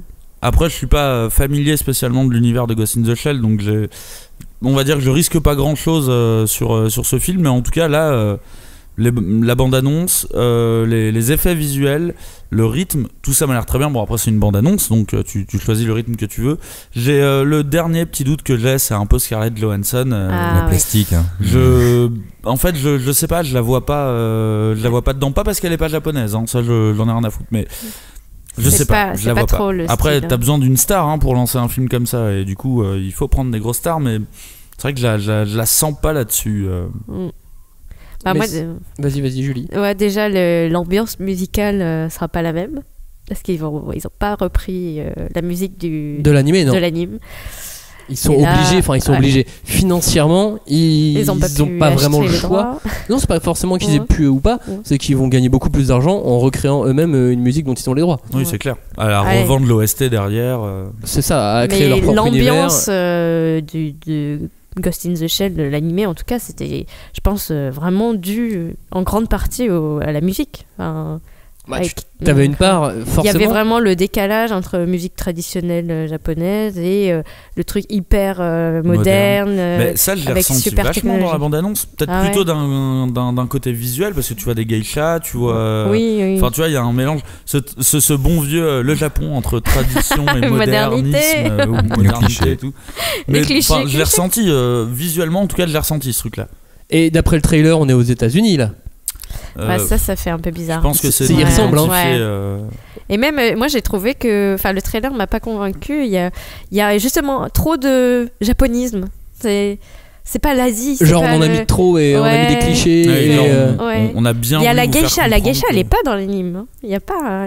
Dans l'anime, il y a des robots dans les doigts. Après, ils ont le droit de prendre des libertés aussi. C'est l'adaptation. Ils sont pas obligés de copier-coller. Je trouve que c'est peut-être un des meilleurs trucs de la bande-annonce, les geishas. Ah mince alors. Mais ça serait une des premières adaptations gros budget d'un manga à Hollywood. Enfin, même s'ils adaptent plutôt l'anime que le manga, là en l'occurrence. Mais attends, mais Edge of Tomorrow, c'était un gros budget aussi. Alors, ça, c'est différent. Edge of Tomorrow, ils ont acheté les droits d'emblée. Ils ont acheté les droits du roman, du light novel dès la sortie en fait. Non, mais c'est quoi qui change du coup? Parce que ça reste un truc à gros budget. Parce qu'ils adaptent pas une série culte que tout le monde attend. Edge of Tomorrow, c'était vraiment, il y avait le light novel qui existait et c'était tout, et les droits ont été achetés pour le manga, pour le film. Ok. Très bonne adaptation d'ailleurs. Mais on en reparlera un petit peu plus tard de Edge of Tomorrow et de All You Need Is Kill, parce que c'est vraiment différent. Là on parle plutôt des cultes, des séries attentes. Cultes qui soit sont en égo, soit dont les droits ont été achetés depuis un moment. Les premières adaptations gros budget, il y a l'Attaque des Titans, on en parlait dans la dernière émission. C'est pas fait, c'est pas vendu, mais on en parle beaucoup. Gunm également, ça fait James Cameron, James Cameron qui a les droits depuis un paquet d'années, plus de 10 ans.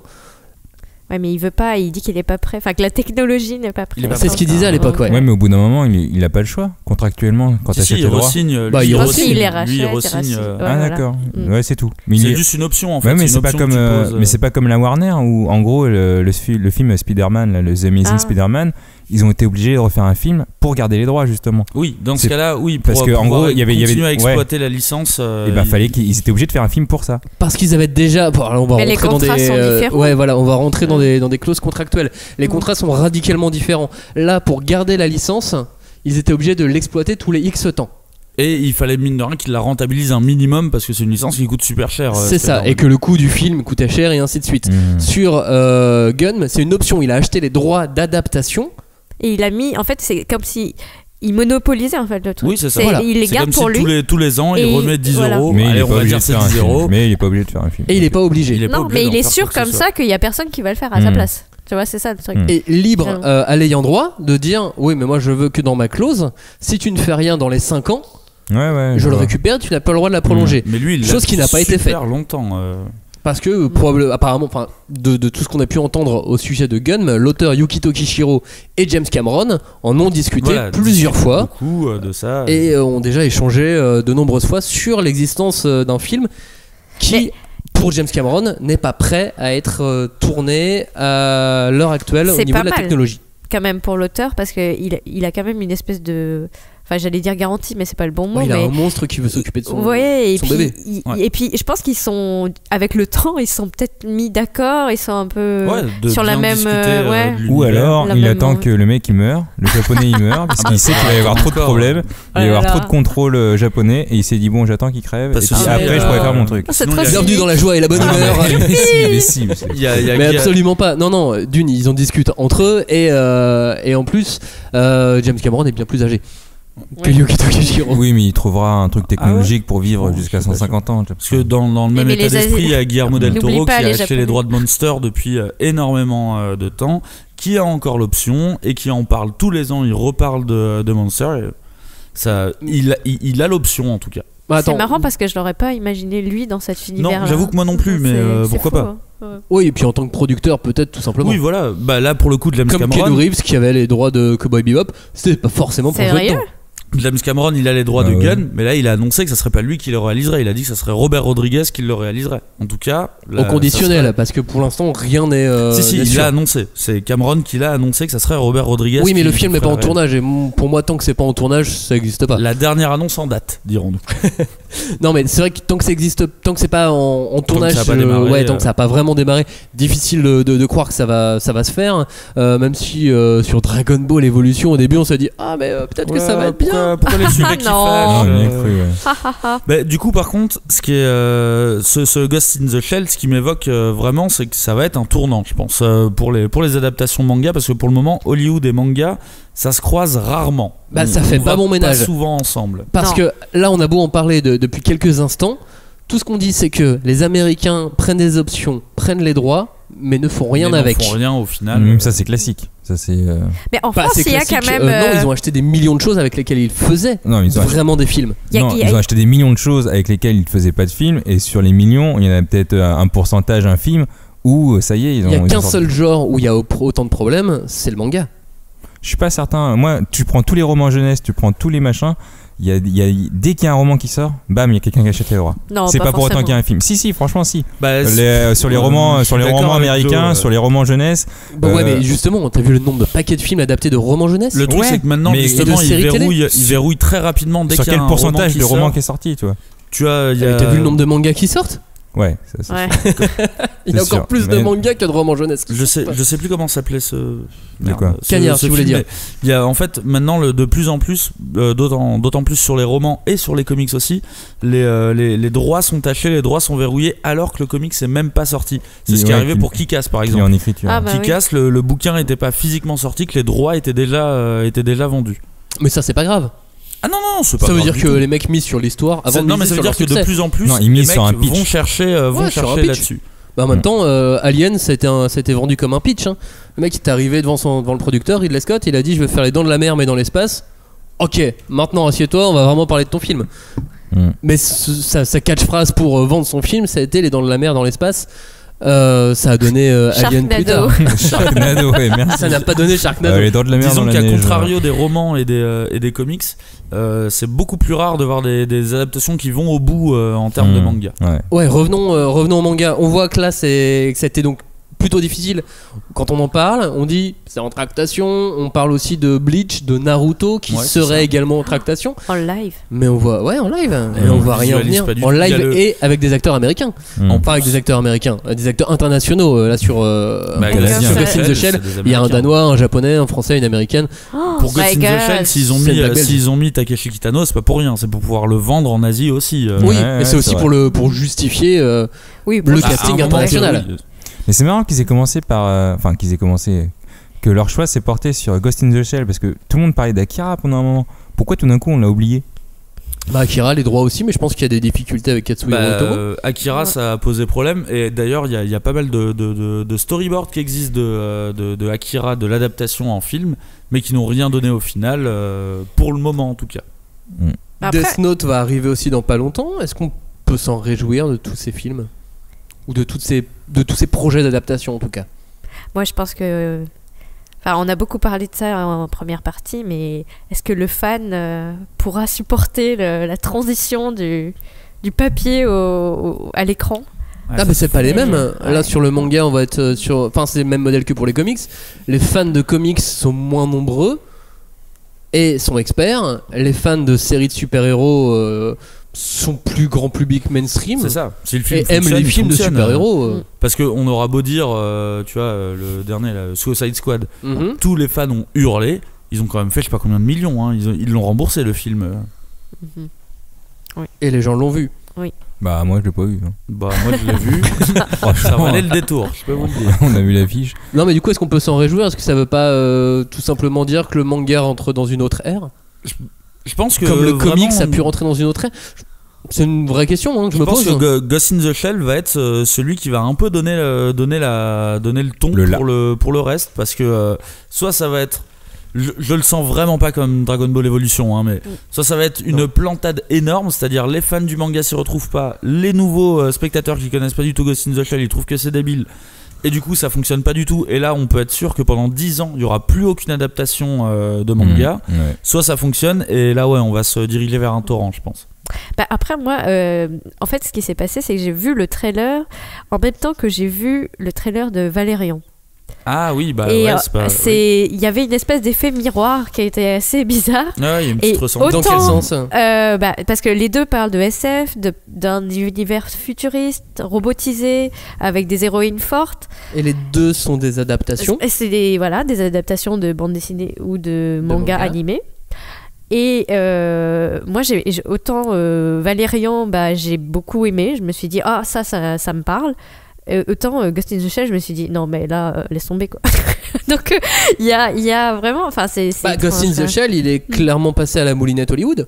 Ouais, oui, là ils l'ont passé à la moulinette. Ils l'ont hollywoodisé. Après c'est le problème aussi à quel point tu supporteras que ton objet de base soit modifié. Parce que je pense qu'il y a vraiment un problème aussi entre la production américaine, enfin hollywoodienne, et la production japonaise. C'est, je schématise, mais si tu vas à Hollywood, au final, un producteur, il va prendre ton pitch de comics, de quoi que ce soit, et il va l'adapter. Il va en faire un truc qui sera diffusable pour le public américain. Du coup, faut peut-être que tu abandonnes tes idées de base du bouquin. Je pense à Kick-Ass par exemple, où la fin est complètement différente entre le film et le comics. Alors qu'au Japon, on peut dire tout ce qu'on veut des adaptations jap des films, elles sont hyper fidèles. Elles sont peut-être cheap, mais elles sont hyper fidèles et tu sens que c'est hyper important. Alors, pas tant que ça, parce que l'attaque des Titans, c'est différent, parce que l'ambiance, c'est pas exactement la même que dans le manga. Genre le côté, t'as l'impression de tomber dans un western d'emblée, alors que... Ouais, mais moi je parlais pas d'ambiance, alors que déjà, je trouve que le manga tient assez du western aussi, il reprend quelques codes du western, mais en tout cas je parlais en termes de fidélité. Tu vois, je me souviens avoir vu le film 20th Century Boys, c'était hyper fidèle, le film Gantz, c'était hyper fidèle, et les mecs n'hésitent pas à faire du kitsch, mais tant que c'est fidèle en tout cas à l'œuvre de base. Mais après ça tient aussi au cinéma japonais mainstream, au cinéma asiatique mainstream, qui est kitsch. Par rapport à Hollywood. Mais c'est pour ça que pour moi il y a une vraie opposition entre la façon de produire une adaptation aux États-Unis et une façon de produire une adaptation au Japon. C'est peut-être pour ça qu'ils n'arrivent jamais à s'entendre aussi, quoi. Et leur façon de travailler aussi, tout court. Leur façon de travailler, bien évidemment. Mais après ils arrivent bien à publier des mangas aux États-Unis, donc on peut imaginer que acheter les droits, ils peuvent réussir à travailler ensemble tôt ou tard. Ils peuvent acheter les droits, mais par contre, est-ce que une boîte de prod japonaise sera prête à dire ok, vous pouvez retirer ça et ça et ça de l'histoire? Enfin, les Japonais sont pas forcément très diplomates non plus. Ils aiment pas trop qu'on touche à leurs œuvres. Du coup, une adaptation hollywoodienne, c'est casse-gueule, quoi. C'est vraiment galère.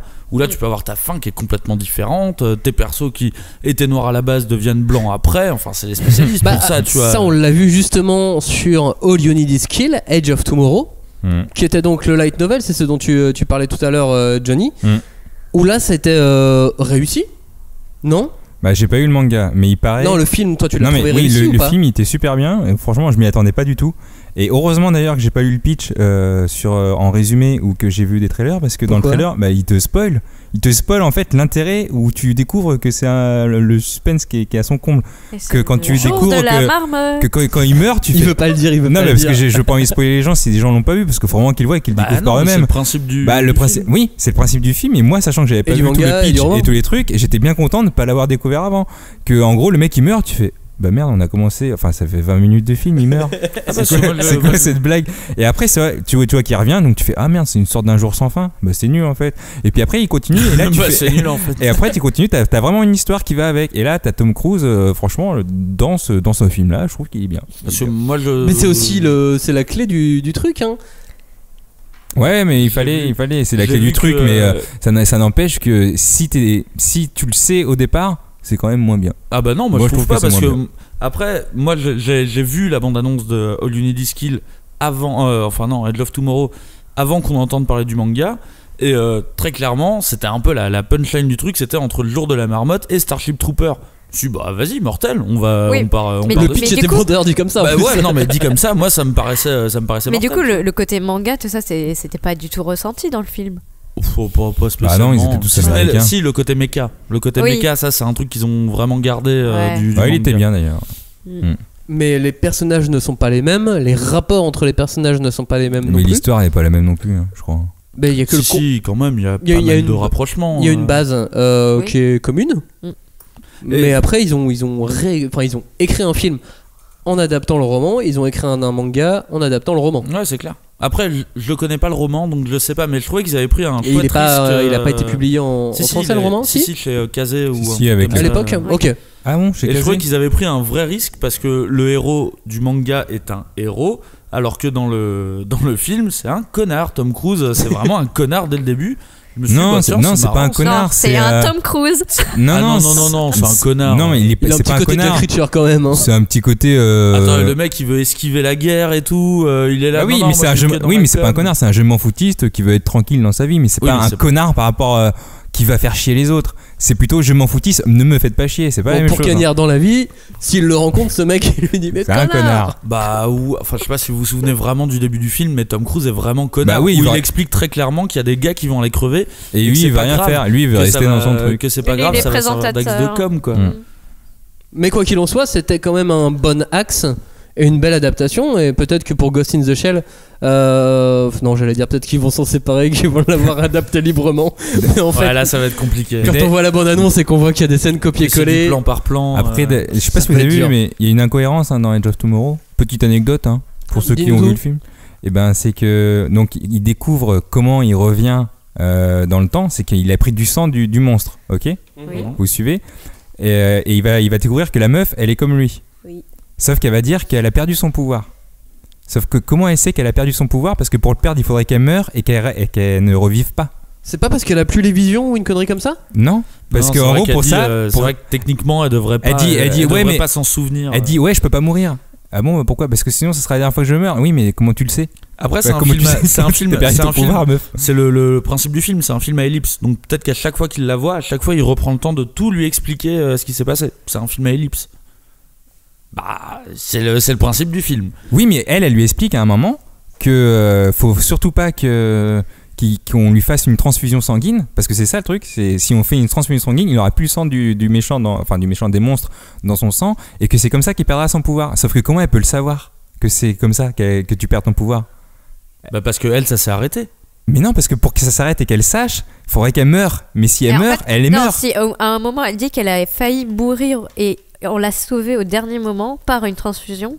Oui, c'est ça, je pense. Elle a fait toutes ses vies. À sa dernière vie, on lui a fait une transfusion sanguine. Du coup, elle garde encore le souvenir de tous ses replays, en fait. Bonjour, vous m'avez perdu. Voilà, c'est technique sur le film. J'avoue que je me souviens pas assez du film du tout pour repérer ce petit bug ou pas.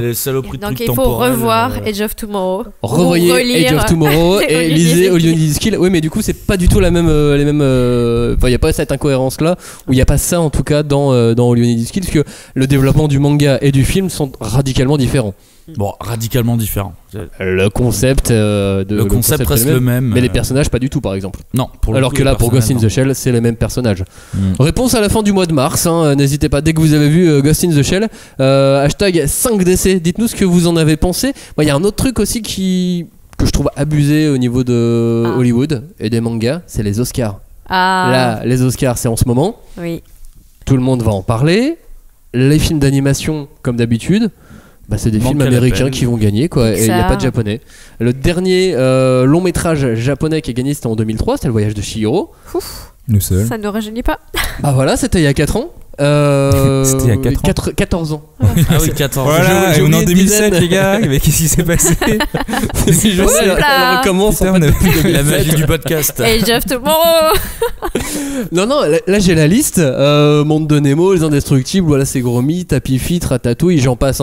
Toy Story 3, Rango, Rebelle, La Reine des Neiges, Vice Versa, Les Nouveaux Héros. Mais alors pour trouver. C'est les nommés, ça? Non, ça c'est carrément les gagnants depuis 2003. Happy Feet, il a gagné? C'est quoi? Tu n'aimes pas les pingouins? Pourquoi? C'était cette année-là, en 2007, c'était Happy Feet, Cars ou Monster House. Ah, ça craint. Et rappelons que Happy Feet a été réalisé par George Miller, le créateur de Mad Max. Exactement. Oh là là. Ça me fait toujours plaisir de faire ce petit parallèle Mad Max et Happy Feet. C'est oublié quoi. Non mais c'est pour te dire que à un moment donné ils en ont rien à foutre du cinéma d'animation japonais en plus. Ouais, très clairement. De toute façon ils ont célébré très peu de réalisateurs japonais connus. Je pense que... Imamura, il avait eu 2 fois un Oscar. Qui ça ? J'ai pas entendu. Shohei Imamura. Non. Sur des longs métrages, sur c'est les catégories. C'est pas animation. Pas en animation, ouais. Non, catégorie film. Je parlais d'animation. Films internationaux. Mais là, on est sur du cinéma d'auteur aussi, ce qui est pas la catégorie de l'Oscar animation qui est censée être du grand public. Et pour le coup, il y a des films d'animation japonais grand public. Oui. Mais Your Name, là, il va pas faire quelque chose. Hein. Bah Your Name, non, il est pas dedans. Il est pas en sélection. Il est même Ah non, il est même pas en sélection. Mais il y a quoi en sélection là? Il y a Ma vie de courgette. C'était cool, Ma vie de courgette. Très bon film français d'animation. Je l'ai pas vu, mais je veux pas voir. Bon, c'est clair qu'entre Boruto et Ma vie de courgette, il y a tout un monde, ouais, mais bon. Quand Boruto rencontre Ma vie de courgette et leurs enfants, oh merde, ils sont tous à l'orphelinat.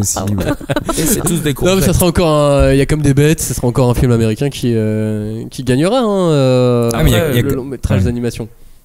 Oui. Il y a comme des bêtes, mais en fait je pensais que c'était le garçon et la bête, alors que pas du tout, c'est comme des bêtes. Ah oui, le garçon et la bête. Il y aurait pu avoir le garçon et la bête. Ou même Summer Wars. Qui est sorti en février. Non, Summer Wars il est sorti il y a bien plus longtemps. Oui, mais je veux dire, il a jamais été sélectionné. Ah oui, non, absolument pas. Même les films de Satoshi Kon, alors qu'il a inspiré bon nombre de réalisateurs américains.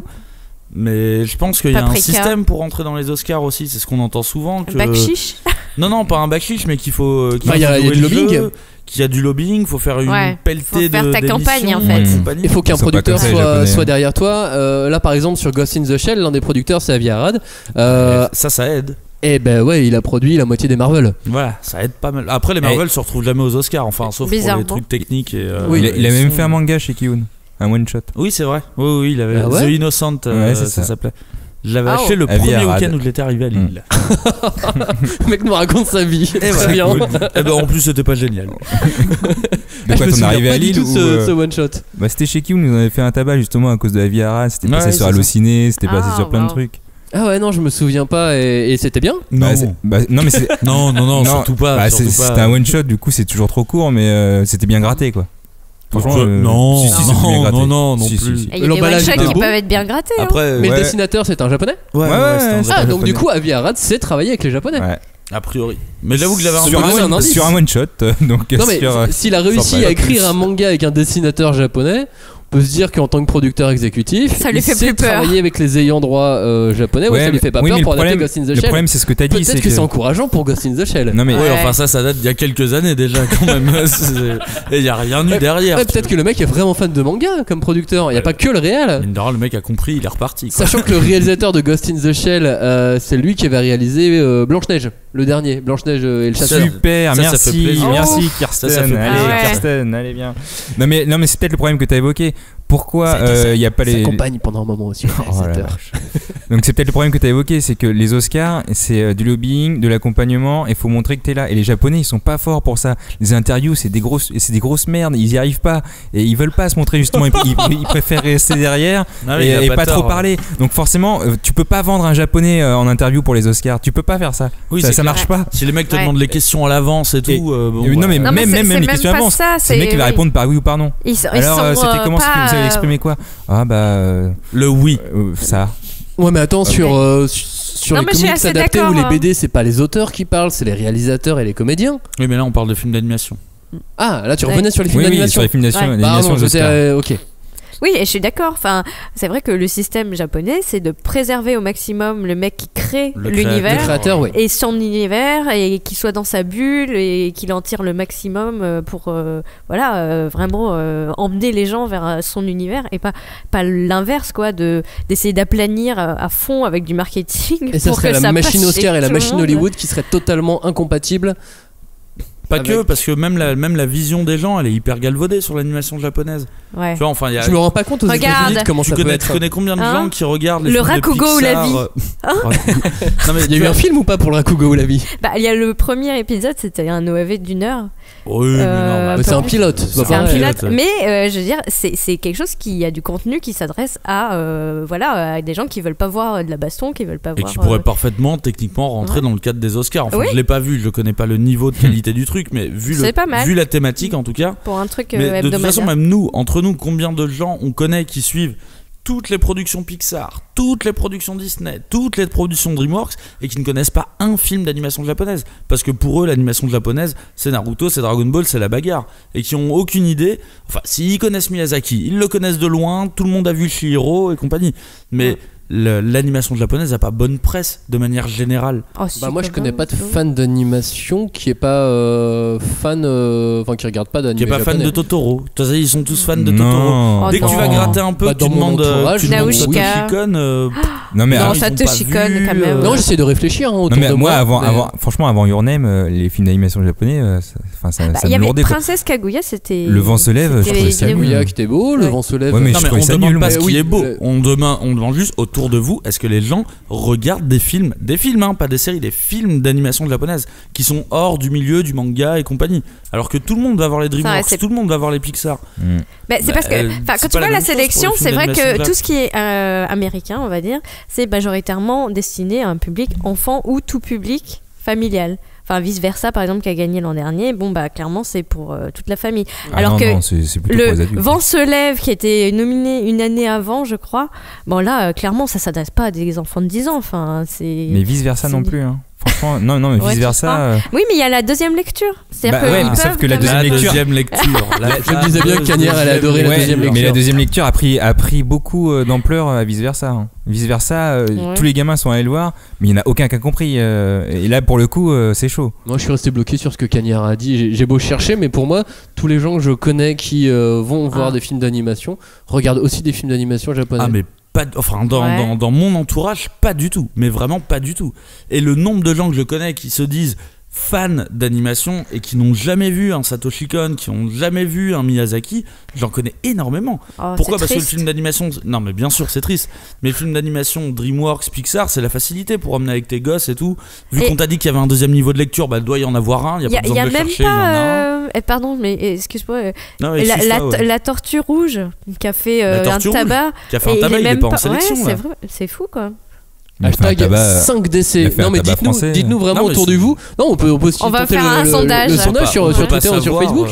C'est vrai que je me rends pas compte de. Pour moi, tout le monde s'intéresse à toute l'animation quand tu t'intéresses à l'animation. Maxime, sérieusement, quand tu t'intéresses à l'animation, oui. Après, il y a des gens qui ne s'intéressent pas à l'animation et qui de temps en temps vont voir un dessin animé. Mais moi, je parle des gens qui s'intéressent à l'animation et des gens qui s'intéressent à l'animation s'intéressent à tout dans l'animation. Le monde de l'animation est immense. Rien que le fait que Your Name soit pas en sélection, oui, ça c'est vrai. En fait, ça traduit un peu l'époque actuelle.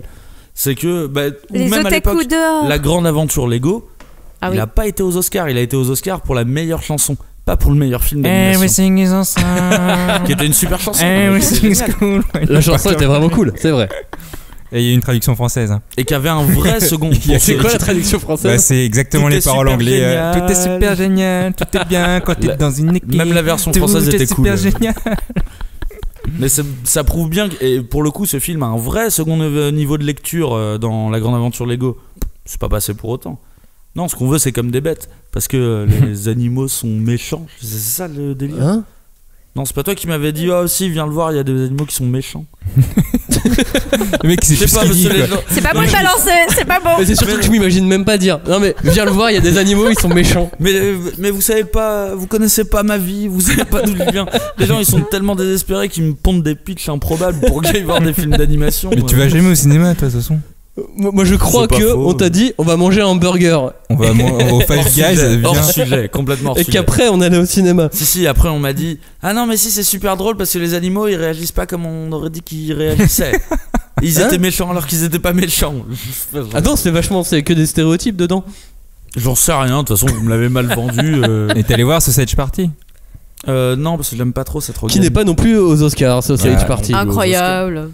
Ah non, mais il est tellement impoli ce film. Oui, voilà, c'est sale du début à la fin. De toute façon, le jour où Seth Rogen arrive aux Oscars, ça je l'attends par contre. Même pas que pour ces films d'animation, hein. Ces films tout court, ils ont pas leur place aux Oscars. Un Oscar d'honneur peut-être dans quelques années. Geek World. Quand il se fera assassiner par l'empereur de Corée du Nord, oui.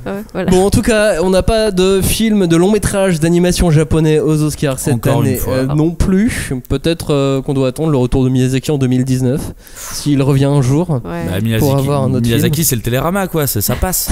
C'est ça passe. Tu sais, c'est ton truc de l'excuse raciste, quoi. Alors, bah si, attends, j'adore les films d'animation japonaises, je connais Miyazaki. Et pourquoi Voyage de Chihiro il a été élu en 2003 ? Il y a eu un truc, une effervescence. Il y avait quoi en face ? Ouais. Il y avait peut-être rien. Hein. Bah non, ça a été le déferlement international au moment du Voyage de Chihiro. Disney venait d'acquérir quelques années auparavant. Disney avait acheté les droits de distribution internationaux. Exactement, avec Princesse Mononoke. Et quelques années plus tard, le Voyage de Chihiro est arrivé et ça a été un raz-de-marée sur la planète entière en fait. Un nombre de prix internationaux mais incroyable. Là on dit que les Oscars ne les récupèrent pas et compagnie. C'est peut-être que les Japonais ne proposent même pas les films en compétition. C'est possible aussi. Parce qu'il faut, dans tous les cas, faut que le film soit proposé. S'ils le font pas... Il faut qu'il soit diffusé aux États-Unis dans un certain nombre de cinémas aussi. Il y a des règles aussi évidemment pour être aux Oscars. Il y a des règles pour être sélectionnable. Forcément. Peut-être qu'ils veulent être peinards. Et peut-être qu'ils veulent être tout simplement peinards. Dans leur monde artistique japonais. Hashtag 5DC pour réagir à l'émission, c'est la 5e de couve et c'est l'heure du quiz. Messieurs, je vais maintenant vous exposer les règles de notre grand tournoi. Le premier qui tombe, s'évanouit ou déclare forfait, perd aussitôt le match. Il est bien sûr interdit de tuer son adversaire. C'est l'heure du quiz, vous pouvez aussi jouer chez vous en regardant votre écran d'ordinateur par exemple. Ou en ne regardant pas. Ou en ne regardant pas. Ou votre écran d'iPhone si vous écoutez sur un iPhone. Si vous regardez si vous êtes ça. pauvre. Au début je croyais que t'allais dire vous pouvez jouir chez vous et du coup je me suis dit... vous pouvez. C'est possible. Alors vous pouvez mais ne prévenez pas pour le coup. Gardez-le pour vous. Exactement. Le quiz, 5 épreuves, l'échauffement, la devinette masquée, l'enchère, les charades infernales et puis la mort subite. La mort aura. Évidemment. Cagnard, tu as déjà gagné une fois cette saison. Ça m'a fait plaisir ce jour-là. Julie, tu as déjà gagné une fois cette saison. Ça m'a fait moins plaisir. Johnny, tu n'as pas encore gagné. Suite à différentes râleries, normalement tu commences ce quiz avec moins 1 point d'avance. N'importe quoi, pourquoi ? Est-ce que Julie et Cagnard veulent qu'il commence à 0 ou est-ce qu'il... À 0 les gars, allez. Vous avez le choix. Et sinon ça veut dire que vous êtes vraiment pas des bons joueurs hein. Moi j'ai pas d'avis. Bah moi je t'ai jamais vu comme un bon joueur. Du coup j'ai pas donc tu me laisses à 0 alors. Tu me laisses à 0. On le laisse à 0 ou à moins 1 ? Allez on le met à 0. Allez. On le met à 0. Grand prince. 0 pour tout le monde, c'est parti pour l'échauffement. À la fin de la partie. Sur cette partie il y a 2 points à prendre, 1 par question histoire de se mettre en forme. Je voudrais un manga qui rime avec l'arbitre a toujours raison. Maison Ikoku. Non, ça ne marche pas. Ikoku maison. Non, ça ne marche pas non plus. L'arbitre a toujours raison. Et des rimes en on, si tu préfères. Oui, c'est Crimson. Évangélion. La vache. Il y avait aussi Doraemon. Si on ouais. Non mais ça va. Sinon je proposais Ghost in the Shell Perfect Edition. Arrête, n'importe quoi, t'as Dragon Ball aussi. Ok. Un point pour Cagnard. Un manga avec un prénom dans le titre. Juliette Je t'aime Suzuki. Je l'ai inventé. Juliette Je t'aime, effectivement, pour le nom français. Un point pour Julie. Du coup, c'est pas un manga. Moi, je vous laisse. Bah, c'était le nom français. Non, c'est Maison Ikoku. C'est Maison Ikoku en. De toute façon, j'ai inventé un. Non, mais elle a faux. Moi, j'aurais dit Suzuka et j'avais gagné. Mais comme du coup, l'arbitre a toujours raison et que le point avait déjà été accordé, c'est trop tard. Prochaine épreuve, la devinette masquée. Ça vaut 3 points. Vous avez le droit de poser des questions auxquelles je ne répondrai principalement que par oui ou par non. À quel manga je pense ? Johnny, tu commences. Est-ce que c'est un shonen ? Oui. Est-ce que c'est un truc français ? Non. Julie. Est-ce que c'est de la baston ? Oui. Bah merci, c'est un shonen. Waouh. Est-ce que c'est un est-ce que ça parle de cuisine ? Non. Cagnard. Est-ce que c'est Boruto ? Non. Est-ce que c'est une héroïne ? Non. Est-ce que... Alors attends. Est-ce que tu peux demander, c'est comme un qui-est, tu peux demander s'il y a des lunettes. Tu peux oui, effectivement. Est-ce que c'est steampunk? Non. Non, mince. Est-ce que c'est Black Clover? Bonne réponse. C'est cool. Oui, le truc sorti nulle part. Je suis trop beau, oui. On va le regretter. Hein. Vous allez le regretter. Ouais, on va le regretter. Il a 3 points, il est en tête. Maintenant, place à l'enchère, il y a jusqu'à 6 points à gagner ou à perdre. Qui peut me citer le plus de mangas d'un auteur bien connu en France, Tetsuya Tsutsui? Cagnard, combien de mangas tu peux citer de Tsutsui? Non, tu n'as pas le temps de compter, il faut que tu donnes une réponse entre 4. 1 et 6. Tu dis 4? Julie, est-ce que tu peux dire 5 ou pas? Non, je pensais à 2. Johnny, est-ce que tu peux dire 5 ou pas? Il y en a 6, tu dis? Il y en a 6 en tout. Tu dis 5 ou tu laisses Cagnard à 4? Je vais dire... Si tu dis 5 et que tu n'as pas les 5, oui, je sais, tu perds 5 points. Je perds 5 points, mais c'est dégueulasse ça, toujours, parce que lui il dit 4 alors que moi aussi j'en ai 4. Oh mais ferme ta gueule, c'est bon, à chaque fois tu chouines. Sois poli s'il te plaît. Mais non, joue. T'es sûr qu'il y en a 4? Je suis sûr qu'il y en a 6. Non, c'est moi qui suis sûr qu'il y en a 4. Non mais tu comptes aussi ceux où il y a un spin-off? Je compte des mangas où il a travaillé dessus officiellement. Où il a travaillé dessus officiellement. Oui, c'est un manga donc de Tetsuya Tsutsui. Et si ça dure là quand même. Non mais c'est pas ça. Bon, mais 5 ou 6, tu dis quoi? Est-ce que Boruto pour toi, Masashi Kishimoto a travaillé dessus? Il n'y a pas de Tetsuya Tsutsui qui a travaillé sur Boruto, ça je peux l'affirmer. Non mais si Masashi Kishimoto tu dis qu'il a travaillé dessus. Est-ce que tu dis 5 ou est-ce que tu laisses Cagnard remporter l'enchère? Je dis 5. Tu dis 5? Ouais. Cagnard, est-ce que tu dis 6? Non. Vas-y, c'est à toi. Prophétie. Prophétie, c'est bon. Dead Hunt. C'est bon. Manhole. C'est bon, ça fait 3. Reset. Reset, ça fait 4. Et là, on a un problème. Poison City, putain. Et Poison City, ça fait 5. Et celui que je pensais, c'était Prophétie Papercut. Copycat. Copycat, putain. T'aurais eu faux si tu l'avais donné. Oh, j'ai pas t'as eu chaud. Putain, Poison City, je m'en suis venu à la fin. J'avais la couverture jaune avec le casque. Ça fait 5 points pour Johnny. Putain, il est en tête là. Qui est à 8. Aïe aïe aïe. Mais c'est quoi cet univers? 2 points à gagner pour les charades. Les charades infernales. C'est parti. Certaines personnes utilisent mon premier pour dire bonjour quand ils veulent imiter les jeunes. On attend le train à la gare sur mon second. Yotsuba. Non. Mon troisième mesure la puissance et équivaut à 1 joule par seconde. Et mon quatrième peut signifier chut en anglais. Et mon tout est une franchise cross-média japonaise de level 5 avec des monstres dedans. Yokai Watch. Yokai Watch, c'est bon. Yokai Watch. Putain, j'étais là-dessus aussi. Yokai Watch. Ah, moi, j'étais resté sur Yotsuba. Ouais, mais à cause de toi, 2 points pour Julie. On enchaîne sur la deuxième charade. Mon premier signifie oui en russe. Mon deuxième est le Darwin Game. Oh, il est bon. Oh, il est bon. La vache. Attends, tu cherches même pas là. Oh, il est bon. On aurait pu avoir la charade en entier. Bon, je vais chercher. Mon deuxième est le son de la lettre R. On gagne en anglais avec mon troisième. Mon quatrième est joyeux. Et mon cinquième est le bruit de la vache. Et mon tout est un survival manga. Placé, il est joyeux, il est gay. Gameux. Tu allais franco sur ce. Et mon tout est un survival manga de Flip-Flop. De Flip-Flop. Flip-Flop, oui, c'est leur nom. Ouais, c'est le nom de l'auteur. Non, c'est le nom des auteurs. Des groupes? Du groupe d'auteurs. D'accord. 5e et dernière épreuve, la mort subite. Concentration. 1 point par bonne réponse, toute mauvaise réponse est éliminatoire. C'est quoi les scores 3 pour Cagnard, 8 pour Johnny, 3 pour Julie. Attention, cette mort subite, vous l'avez déjà faite. Hein? Oh oui. Oh Je non. veux chacun votre tour, un manga de sport. Oh non. Touch. Même pourquoi? Ouais. Touch.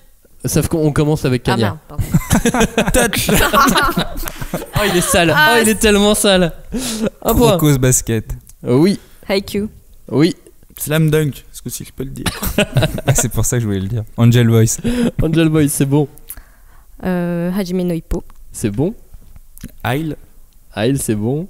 Ça c'est pas Aile Basket le vrai truc? Aile, ça passe. C'est Aile Crazy Kuzu Basket. Aile Shield 21. Aile Shield 21, ça marche. All Out. Oui. C'est quoi? C'est rugby. Rugby. Ashita no Joe. Ashita no Joe, c'est bon. Attention, on va aller vite là. Hein. 3. Suzuka. Suzuka, c'est bon. Prince du tennis. Prince du tennis, c'est bon. Reel. Reel. Oh. Inamura Zemo. Hein? Quoi? Le truc de Glénat, là, le sumo. Sumo, voilà, c'est ça. T'as été gentil, Cagnard. Hein. Bah oui, non, mais on sait ce qu'il voulait dire. Après, il va encore. À toi, Julie. Subaru danse avec les étoiles, ou vers les étoiles. C'est quoi ça? C'est un jeu sur la danse. Balou la danse vers les étoiles? Oui, Subaru. C'est le nom d'une secte, ça, non? Subaru, c'est le nom d'une voiture aussi. Ouais, elle essaie de nous mystifier. Bon, c'est sa deuxième émission, on va lui accepter. Ouais, ça ressemblait un peu à du bluff quand même, tout ça. Ouais, elle a le droit, c'était son tour de bluff. Putain, moi je sais plus ce qu'on a dit là. À toi, Cagnard. À quoi Cagnard peut penser maintenant? Ping Pong Dash. Ping Pong Dash, c'est bon. Johnny. Inazuma Eleven. Inazuma Eleven, ça passe. Ça passe. Julie. Faut aller vite. Oui. 3. Vamos là. C'est bon. Ah putain. Bah, Captain Tsubasa. Captain Tsubasa, ça passe. Dream Team. Dream Team, ça passe. Jeanne et Serge.